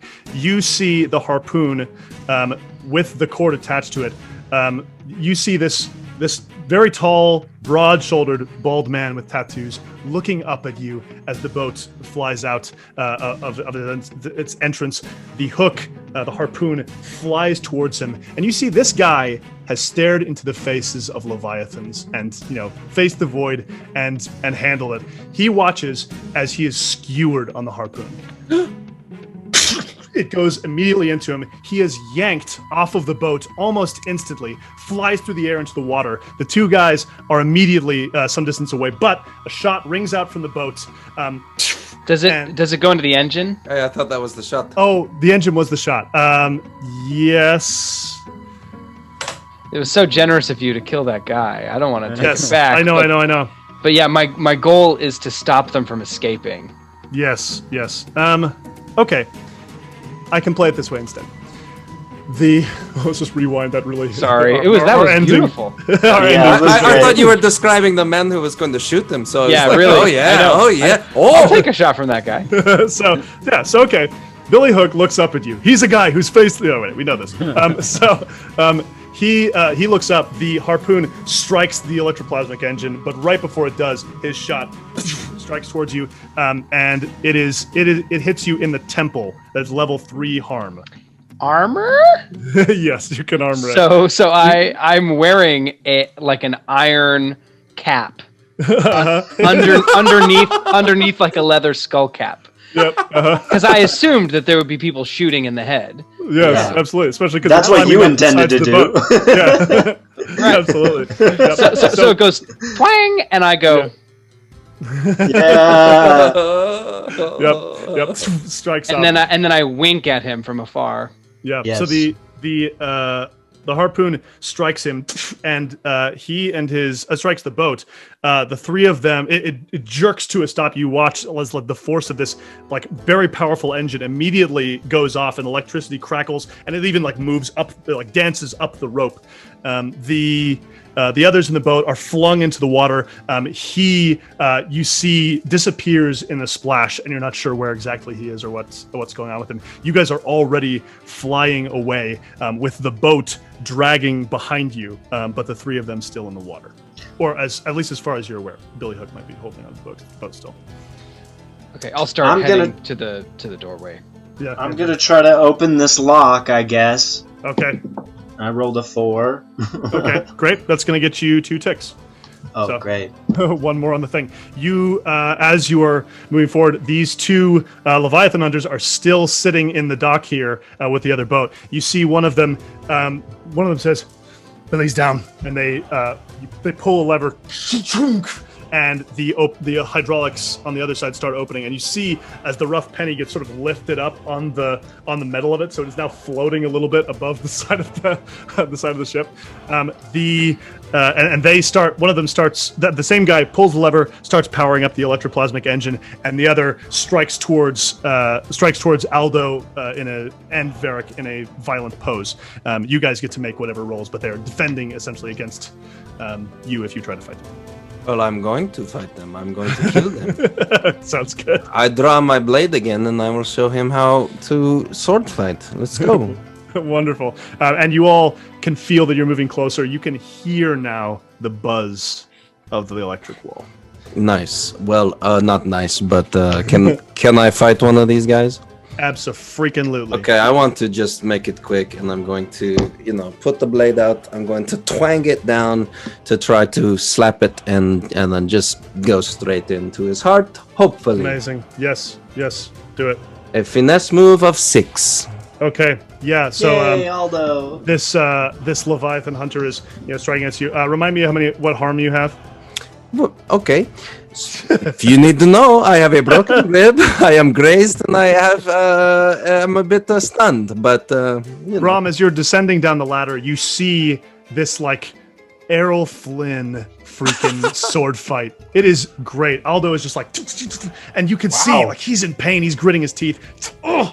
Fighting against this guy who's just barely keeping up with the speed and sort of beauty of this fight. You see slashes on the guy's arms and his thighs. The guy is still up, but he is wounded.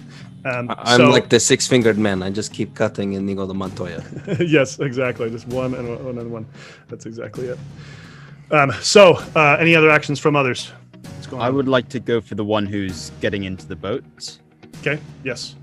And I would like to pull another old trick and pull out a handful of trance powder and blow it in his face. Oh, yes! The old trick. And tell him to close. I guess I'll see how well it goes before I tell him what I want. Yeah, we'll see what the one-liner is after you've succeeded, yeah. Yeah. Well, because trance powder, that's it's a hypnotic drug, right? Yes. Mm-hmm. Yeah. Okay. Finesse to check it. Sorry, can you repeat that? Could I say that this is a finesse to chuck it at him? Yeah. Sure. Yeah. Let's see how it goes. What else would it be? Yeah, I think honestly, finesse. Prowl would if you're trying to sneak it on him, but I think he knows you're there, so I think finesse is probably the better action, honestly. Right, yeah. I'm gonna finesse. I feel like we're pushing the boundaries of the 12 actions that John Harper made up for this game. It's what is the action for throwing a hypnotic drug at somebody? I'm gonna push myself to get an extra die. Okay, great. I threw some music in the Discord just because we need this track, I think. There we go. It's a 6. Okay, yeah. So this dude is sitting here. The electroplasmic engine starts buzzing, and he's jumping inside. He's inside the boat as you blow this powder in his face, this sort of pinkish powder, and he looks toward you, inhales quickly, sort of instinctually, and says, "What the?" Pulls out a gun, and then momentarily is just sort of frozen in place, confusedly looking at you. He does not immediately take any sort of action. I'd like to gently grab him and just tip him over the side into the water. Oh, goodbye. Honestly, I would even take consort for that, as you're just sort of trying to make him appear that you're being friendly. That's very weird, but yeah, do that if you want. Sure. Yeah, I'll go with the consort for that. I love it. 4. Okay, great. So you reach out to grab him, and he's like, "Yeah," and claps on your shoulders confusedly, as if you're bros seeing each other in a bar after many years. And then he goes, "What the?" And then he, what happens? You push him. He tumbles in the water, falls backwards, smacks his head against the side of the boat as he falls into the water. Maybe you killed him. Maybe he just fell in the water. Who freaking knows? But you hear outside the blaring of the electroplasmic wall getting extremely close. It's just, and you can hear the individual crackling and actually see, as if you're in an enormous lightning storm, just bolts of lightning striking the water and echoing throughout it. We're gonna make a choice. We're gonna jump or we're gonna try and salvage this thing. I'm trying. God damn this stupid powder! Although this shit doesn't even work, I'm like hitting my head on it, and I roll a 5 to wreck to finally get into this stupid engine room and stop this thing. Yep. So the acid pours through the lock. It is corroded. There is now a big old burning acid hole in this thing. You reach your arm through, grab the latch, and then pull the door up. The super heavy freaking door. Get inside to the sort of control panel. You see these weird little visors that look out. You imagine that they are there's such limited view, partially because they want to be protected from strikes from leviathans while out at sea. But you can see the thing getting closer. You see the controls, and there is exactly what you said. There's a big old brick laid on the throttle, keeping it in place. I'll take the brick off. Great. And turn it away from the lightning wall. Yeah, great. So let's make a study. Control. Go ahead. Aldo, what were you going to say? No, I was just hoping if this is a sharp enough turn, if it might get my opponent off his feet so I can kill him. Potentially. So let's make a study roll to see how effectively you understand the controls of this expert ship designed for people who understand all this crap. Okay.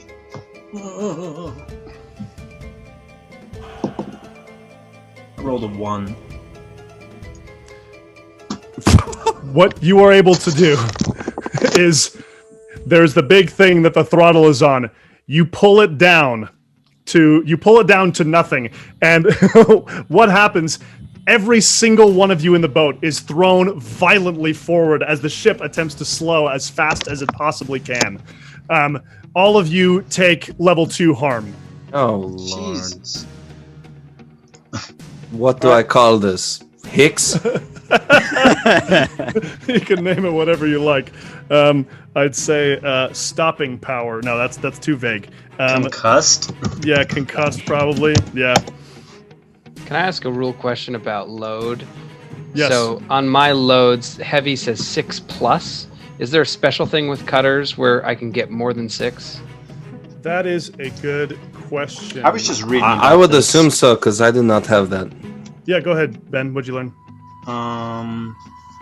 So I'd like to go to 7 if possible. Yeah, that'd be Okay, awesome. so 7 to 9, you are encumbered. You're overburdened and can't do anything except move very slowly. Some special abilities, like the Cutter's Mule ability or the Demon's Incredible Strength, increase the load limit. Okay, so I don't have Mule, so that doesn't apply. Yeah, Got it. so you don't have it yet. Yeah, as great as it would be. I'm 1 away from having my iron skull cap protect me. Yes. Yeah, Can I my gosh. resist? Yes, you can. You certainly can resist. By the way, I should be 2 more stress ticked up, and now I'm going. Resist is how many? Oh, I guess it depends on It's your prowess. What I so roll, right? You've got a lot of. You've got 2-3 dots in that. 3 different prowess. That's very good. So 3 dice. So it has to be prowess.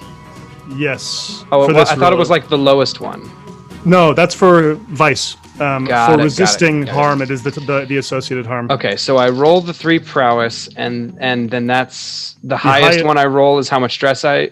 No, it's 6 minus the highest roll you take. So you take 6 stress minus whatever you roll. So as long as you roll 4, you're Okay, 5. So I take 1 stress. take 1 stress. Yeah. So that actually I should be at 7 stress. 7 Okay. stress. Okay, and So what is- you make it. So you in this case resisting it, you do not take any harm. okay, so- I just hang on to something and they go flying. And I'm like, otherwise you'll play. So what? However, how is everyone else reacting? Are you just taking the harm, or are you? Yup. I think I'm at 8 stress, so I'm also going to just take that. Yes, certainly. And Yup. same for you. Yeah, I'm just yep. taking it. Yeah, so you guys all just boom against the thing. Aldo, both you and your opponent are briefly confused. The guy looks at you, runs for the boat. You have a chance to make a move on him. Or Bram down the hall. Yeah, I'm going to. Can I just like violently throw my sword with a wreck roll? Yeah. Yeah. Here he goes. Never mind. It's gonna be a little sploosh. Oh no! It's I'll a try 2 and to- a 2. I'll try to Make a shoot shot. him. Yeah, sure. Now I'm assuming that normally I'd have to like load my pistol, right? Like a flintlock pistol. Yeah. I would have had time to do that while they were all down here fighting, and I was. I will not waiting. simulate that for this occasion. If Okay. I do, yeah, we'll decide if that becomes necessary. Or Okay, great. So this guy is running away, so there's no harm to Aldo when when he fails. So Aldo, you throw the thing, and then you see the guy fly against the wall, and you're like, I am freaking amazing. And and then you hear the gunshot, but you maybe don't even register it because your ears are still ringing. I just walk past him and I pat him on the head as I look out the side. Is the door open still? Yes, yeah, both of them are open. I want to do. Sorry, I don't want to take too many actions in a row. I just want to look for Billy Hook. Okay, great. Yeah, anything else that anyone wants to do in advance of that? Or the ship has slowed, and you can hear it thrumming, and you can hear the electricity of the wall about 50 feet away from you. It is towering over the ocean. Yeah, go ahead and make your look for Billy. You can do study or hunt. Stunty. Huddy or stunt? Huddy or stunt. Okay. I'm going to take my time and really study the water. And this is controlled. There's no risk. Okay. 3. Yeah, the water is crazy. And wide. The water is crazy wide. You see the form of Cannot cross over. the ship, the little ship, the dinghy that you had hooked is now floating, and it like strikes against the ship, and is clearly empty. So, yeah, in the end, After like 5 minutes of Bram studying the water, I kind of put my head back in the boat, and I say, "You up for a stakeout all night? We gotta make sure they don't make it ashore." Yeah, I say, like dabbing my head and like coming down and feeling insane. Yeah, I'm up for a stakeout. Last thing we need is for this shit show to get any worse. So yes. Ajani is still with you. He's fine. He's sitting, wrapping up a wound that he sustained when the breaking happened. He also assents to sticking around. You also remember that the maimed Leviathan hunters were going to come looking for you soon after. And let me roll some fortune and see how they do. Can I, as you do that, I want to say to Ajani, I am sorry about your sister. None of this should have fucking happened. I am so sorry. He looks at you and I hope this was worth it. Me too. That's why we're gonna stay here. We're gonna find that guy. So you, after about an hour of waiting, also you can make a study if you want to try and figure out rudimentary controls on the ship. Yeah, I can. From controlled position. I can do this. Yeah. 4. Wait, Jamie, what are you saying? You're Are very you saying quiet. something? Yeah, you're muted. Oh, can hear sorry, you. I moved it. I moved this aside so I had room to gesticulate. What were you saying? I want to figure out how to close the door that's lifted up the rough penny. Great. Yeah, you saw the lever that was used to do it, so you don't. It's not a complicated procedure. You essentially have to pull this very heavy lever back into place, and then this as these things close on it. Do you want to? You could also pull the other lifeboat in, which is damaged. The electroplasmic engine is destroyed, but the ship is still in. Yeah, we'll do that. We'll try to. Yeah, you get everything sort of back in the position. Is there a directional lantern on the deck near the harpoon gun? Yes. I would assume since they're, hunting Certainly. at night. So I'm going to put like a high beam spotlight out on the water and just be scanning the water next to the harpoon gun with it loaded, waiting for any sign. Great. Aldo, how did your study on the ship controls look? 4.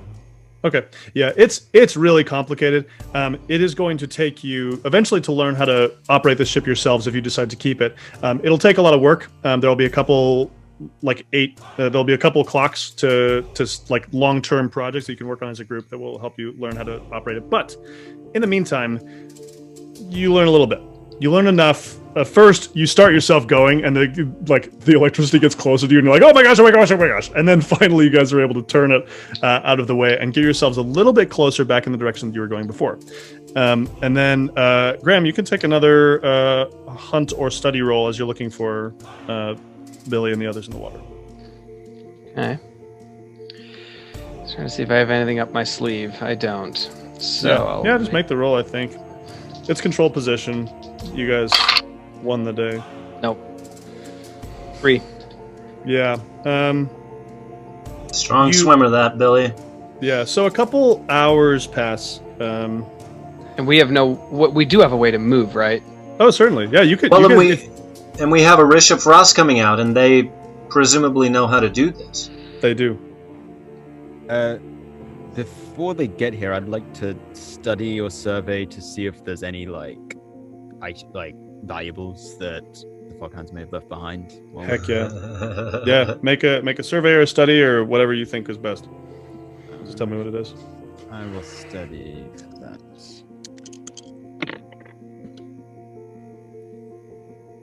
But I'm concussed from that whiplash, so I got a 3. Oh no. So what you are able to glean is not that you're not able to find anything right now because you're feeling real weird and woozy, but you're able to get the sense that there might be some stuff in here that is hidden inside the hollow parts of this complex machine. And if you were to look more for it later, you might be able to find it. So that is what you're able to uncover. So essentially, you go looking for things that say, at the end, I could potentially find things. Maybe. That's what you get. Anything else before Orisha and the others arrive? If anybody comes up onto deck, Bram just looks pissed, smoking a cigar, obsessively scanning the water and kind of shaking his head as if the whole thing's been a failure. Yeah, I mean, I'd be probably trying to help you find Billy, but failing as well. Yeah. So you guys keep looking. Go ahead. Varric's really pleased. He's like, I got 2. I got 2 of them. My So okay. Eventually your friends, the maimed Leviathan hunters, show up. It is Orisha and Tormus and Hawk and one other. They are in a small, very garbage-looking dinghy, but they leap on board and they say, "We found a couple things for you," and they pull up 2 corpses. These are dead Fog Hounds. Neither of them is Billy Hook. Fuck. But good job. Thank you. All right, well, this is a bit of an upgrade for you. You can sink that thing if you want. Orisha climbs on board. Her hook gets against the railing, and her peg leg clatters against the thing, and she comes inside, and you just see her, touching all the machinery and saying, "They really let this thing go to hell. It's a shame." And they observe it, and there's it's just such an interesting moment seeing these guys who used this before, and they get to work. They understand the machine. They once you explain the situation about Billy, they say, "We can pilot this if you want us to keep looking for him." Yeah. Okay, let's do it. So yeah, you get another hunt. Well, I'll give you. I don't know if I can't give you inspiration die for a benefit, but essentially I'll give you increased effect. Okay, this is me. Anyone who wants to take it, study or hunt or survey? Go for it, Bram. Everyone's like, he rolls 6s. Yep. Yeah. 4. Sometimes. Yeah. So you guys are looking for another hour, and there's a couple moments where there are some bluecoats who come by, and the Leviathan hunters immediately kill the engines, turn off the lights, and you guys wait out and are able to avoid them. They don't. There's nothing that happens particularly, though. They're probably inspecting the wreck, so that'll increase like the level of heat that gets added at the end of the score. You eventually find a body floating in the water. You guys were a mile out. That guy had just been in a big fight. He had a hook. There's not a chance that dude could have swum to shore. You find his body. He is drowned. All right. Let's get it. Pull it up. So yeah, you pull up Billy's body. The chain is still dragging him down. So you actually were only able to see him by there was a little bit of air left in his pants that had caught there, and so he was like floating basically because of that. Otherwise, his hook was dragging him down. So you pull it up onto I wrap the chain around the back of my neck, kind of swing his hook, and as I'm walking by, just like, sort of job's done attitude, I lean over to Varric and I hand him my meat hook.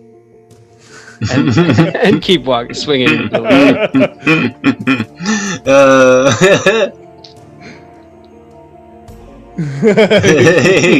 checks it. Amazing. All right. You guys can head home. Is there anything else you're doing out here with this thing?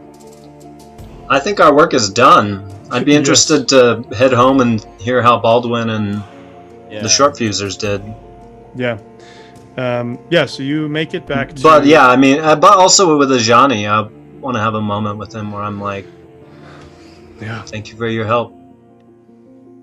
I'm sorry about your sister. Johnny, you should know. This isn't what we're about. We as a crew. It's not tit for tat. Hit them, they hit us back. Family strife bullshit. There's a purpose behind this. There's a purpose behind the loss of your sister. And we're gonna make it right. I'm very sorry.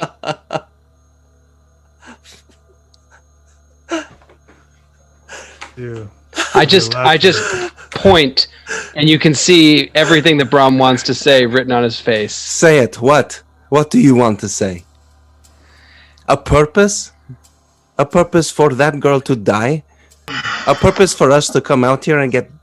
This was a fucking joke. Look at you. Look at us. Look at everyone. Hix, you're supposed to leading us in here.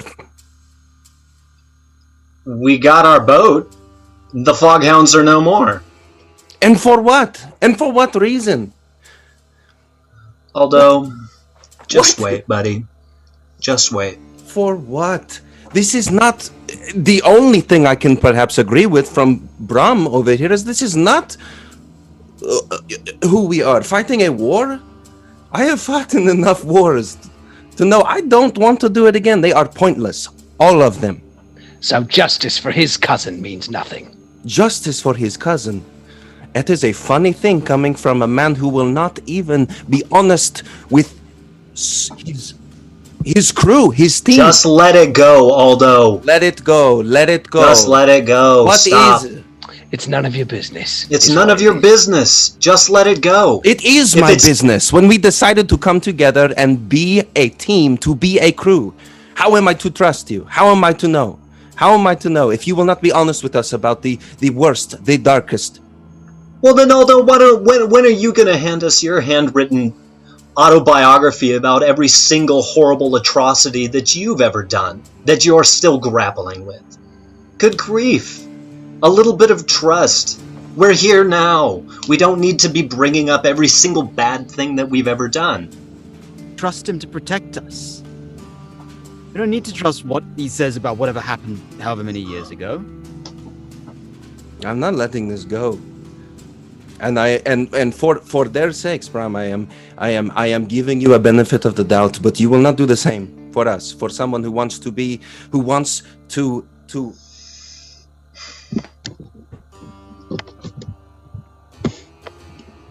Hold up. We had to do this. This So we could sell more drugs. So we could smuggle what? so they wouldn't kill us. They were already attacking us. One of them came up to me in the bar and tried to kill me. Did we provoke that? They had it in for us ever since we got to those weapons before they did. It's been personal for them as well. Then at the very Them or least, we us? can handle this like, I don't know, with some sort of, I mean,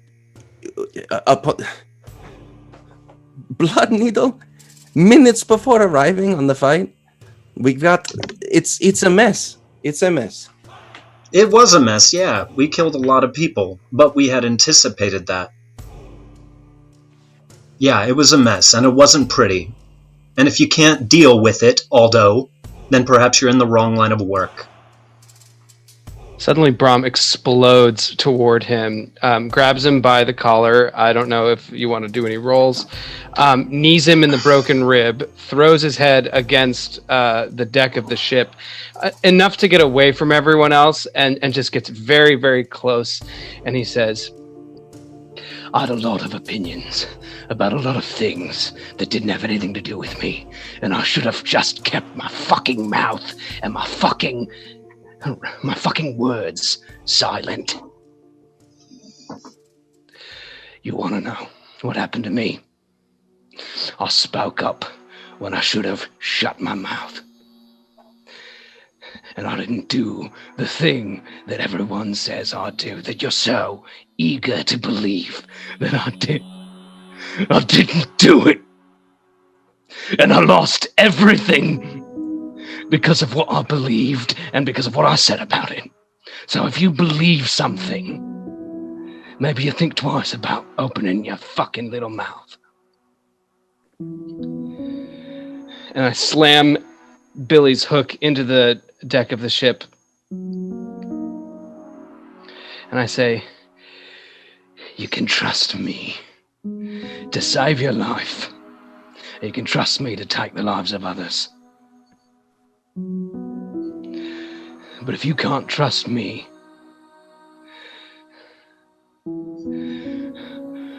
to tell you if there's something that needs to be shared, then we're not going to work together. There's nothing to share. I was innocent. And then he lets go and just kind of kneels with his head touching, or his forehead touching the deck of the ship, and just says a few times, I was innocent. I'm innocent. Bram, if you are innocent, then it needs to be proved. Why? What purpose would it serve? I've already lost everything. The damage is done. And the people who did this to you? The people who did what they did to that girl? That's okay? They run everything. They're the people in power.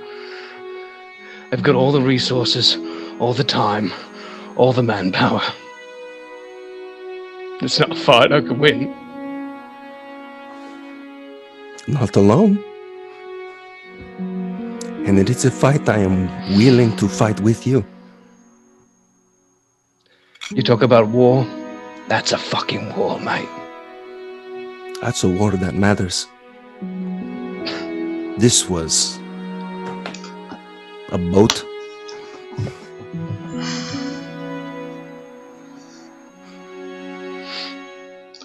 Although this was the acquisition of our jolly vessel, from which I can't convince you. You don't have to stay on the boat. You don't have to use the boat if you don't want to. That's okay. You'll see in time that we're going to make a lot of money and be able to do whatever we want with it, with this boat. I'm sorry that it was ugly. No, I'm sorry that you're upset by that, because we all knew that it would be. I'm not upset about how ugly it got. I will kill a man if you ask me to kill a man. I don't know why. I don't know what happened. I mean, that is my problem. That is my problem with you, Hix. Is this fixation with I don't know what for. And if you all have some idea of what we're doing, I guess I missed that memo. But I am here because I'm here because we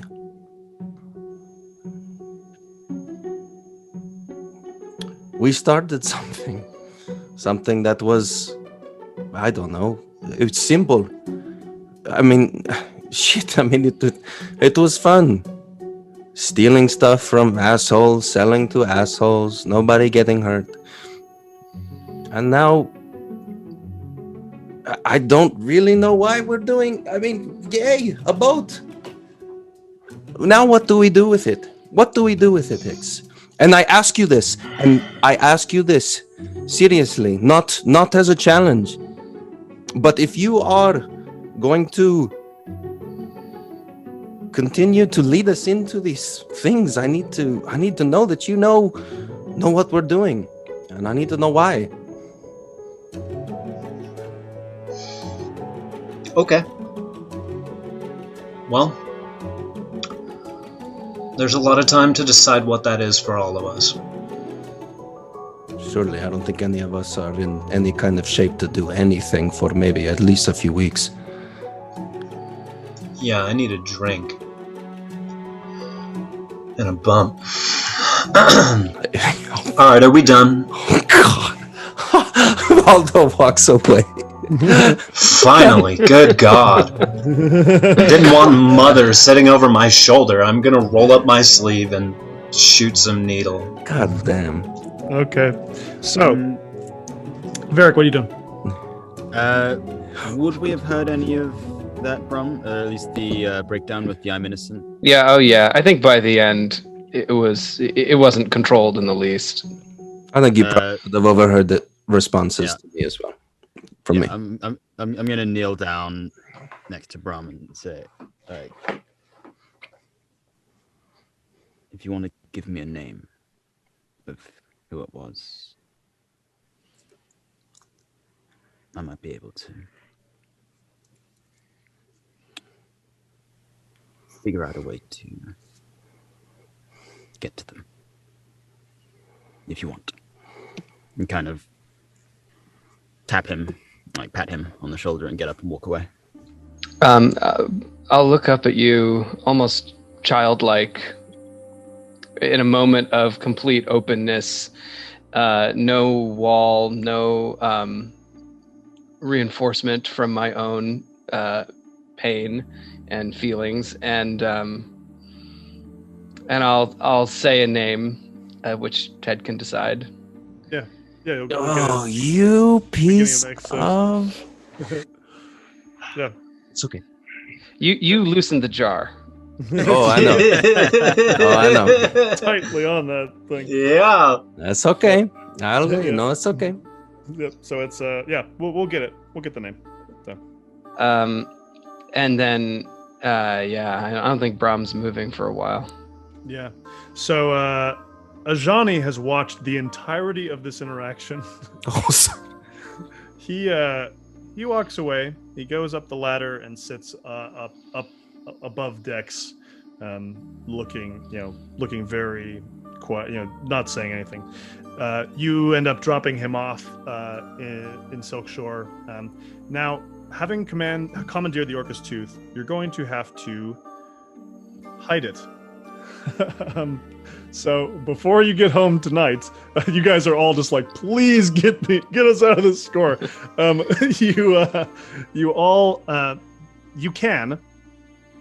You think you could tilt the thing sideways and fit it into the canal, or you could make a study or survey, the search of any kind to attempt to find a good place to hide it. And basically, it won't be like 1 to 3 fails. It'll just be, I'll give you better options the higher you roll, if you'd like to do it. Great. Yeah, I mean, I'll survey. Okay. Seems like something I would have been trying to do, and I'll go ahead and push myself. Okay. for 2 stress, which is going to mean Ted, this fucking score better be over, Ted, because I can't take any more stress. I know. It's a little dicey. Yeah. I think we're all at 7. You're like, and then you take harm, and I'm like, I'm gonna help you, and that's gonna put me up to 8. Okay. Right. I know. Well, but I mean, this is like exactly like I've been building up. You've been like, all right, kid, you gotta make it harder, and I'm like, all right, here we go. Yeah, but it's too important a moment, I think, and like too appropriate for Bram to not stress out. Yes. Yeah. Yes. Absolutely. Right. Okay, and that is a 4. That's great. So the options you get are, you know, those rocks where you found that blue coat boat. You know, nobody found that thing. That could be a place where you could hide the ship. Also, you could pay the gondoliers in Silkshore a coin to help them find a place. There are also numerous abandoned canal places in 6 Towers near where Aldo lives. And if you spent a coin here, you could buy... Well, no, you don't need to spend a coin. The main Leviathan hunters happen to have a great deal of canvas that they brought for this very purpose of hiding the ship. So you could hide it in a canal in 6 Towers. Those are some things. I feel like I'd want to just leave it up to the discretion of Arisha. This is her thing. This is why we did this. Yeah. She's the pro. She knows how to run this thing. Yeah. Presumably. Yep. Yeah. Arisha and the main Leviathan hunters. I mean, the ride is smooth. These guys have a good sense of it. They do evaluate and come back to you and say, this ship won't be on the sea for another few weeks if we can help it. We need to repair this thing. Great. But they say, you know, they're happy to do it, and they end up taking it to a 6 Towers spot, a canal that's near where Arisha lives. They find it. They cover it all up with canvas. Several layers of it. You end up having both you've got the ship with a broken engine, which won't work. You've got another boat, and you've got the rough penny, which is intact. Yay! You guys bail out some of the water there. That's all right. Yeah, she's got good bones. She's got good bones. Yeah, you guys make it back. Let's finish this out. Let's get you some stuff. You find with the help of the main Leviathan hunters, you find 3 coin stashed inside the Orca's tooth. So you actually make some money off of this score. So it's sort of worth a small job. You get... Sorry, we don't have vaults, right? So we get 1 and then distribute the 2 amongst ourselves. Yep, that's correct. Yeah, I don't think Hix has any coin. You mentioned. Yeah, I've still got a coin, so I don't need. Yeah. Hix, take a coin, and great. Bram, do you want a coin? I don't have any coin, but I. You take it. Oh, you take it. Thank you. Bram's not in any position to be negotiating or staking a claim. No. Yeah. In fact, I'm actually I'm fully out. So. Oh, you're traumatized? Yeah. Okay. Well, you are? Yeah, he took the 8th one. Well, no, 8. No, it's 9. The 9th one that's trauma. Sorry, it is 9. I just miscounted. It is the assist. It's the assistance with the last 2. Oh, with the last 2. So, I also at the end of last session became traumatized, so I am a traumatized individual. That is what all this bullshit was. I may or may not be obsessed. It's okay. Confirmed. Vindicated. Fan theory confirmed. Oh my gosh. Yeah, you eventually get the word back from the crows. They don't even meet you, and the short fusers don't meet you, but you get word the next day that the bombing didn't go super well. 2 of the crows were injured in the process, but several of the Fog Hounds, there were at least 2 confirmed dead Fog Hounds.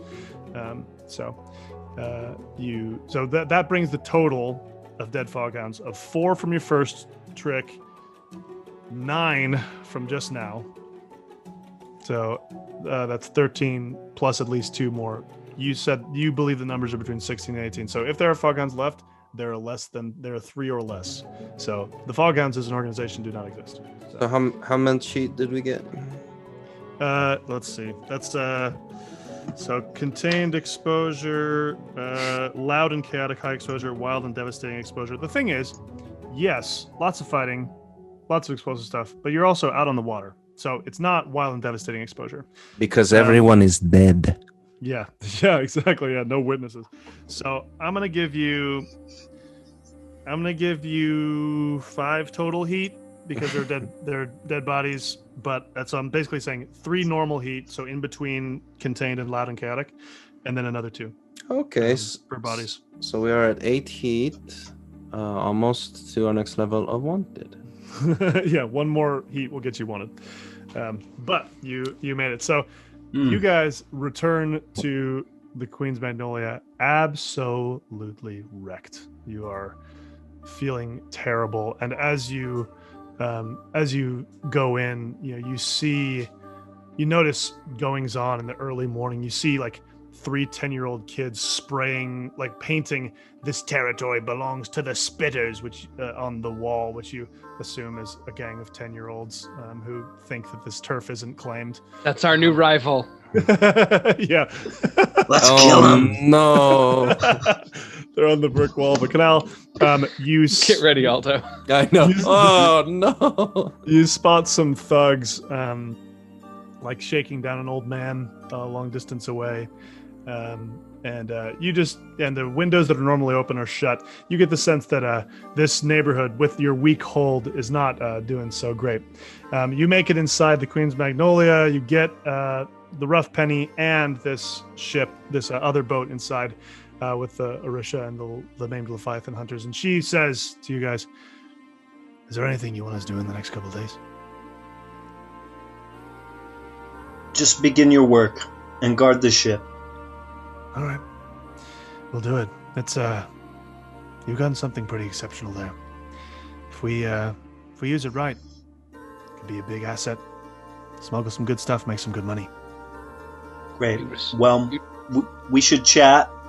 I'd love to get your ideas. Oh, I don't know if I'm good for those, but I can certainly pilot a boat. She, with her one good hand, shakes yours, and they head off into the morning.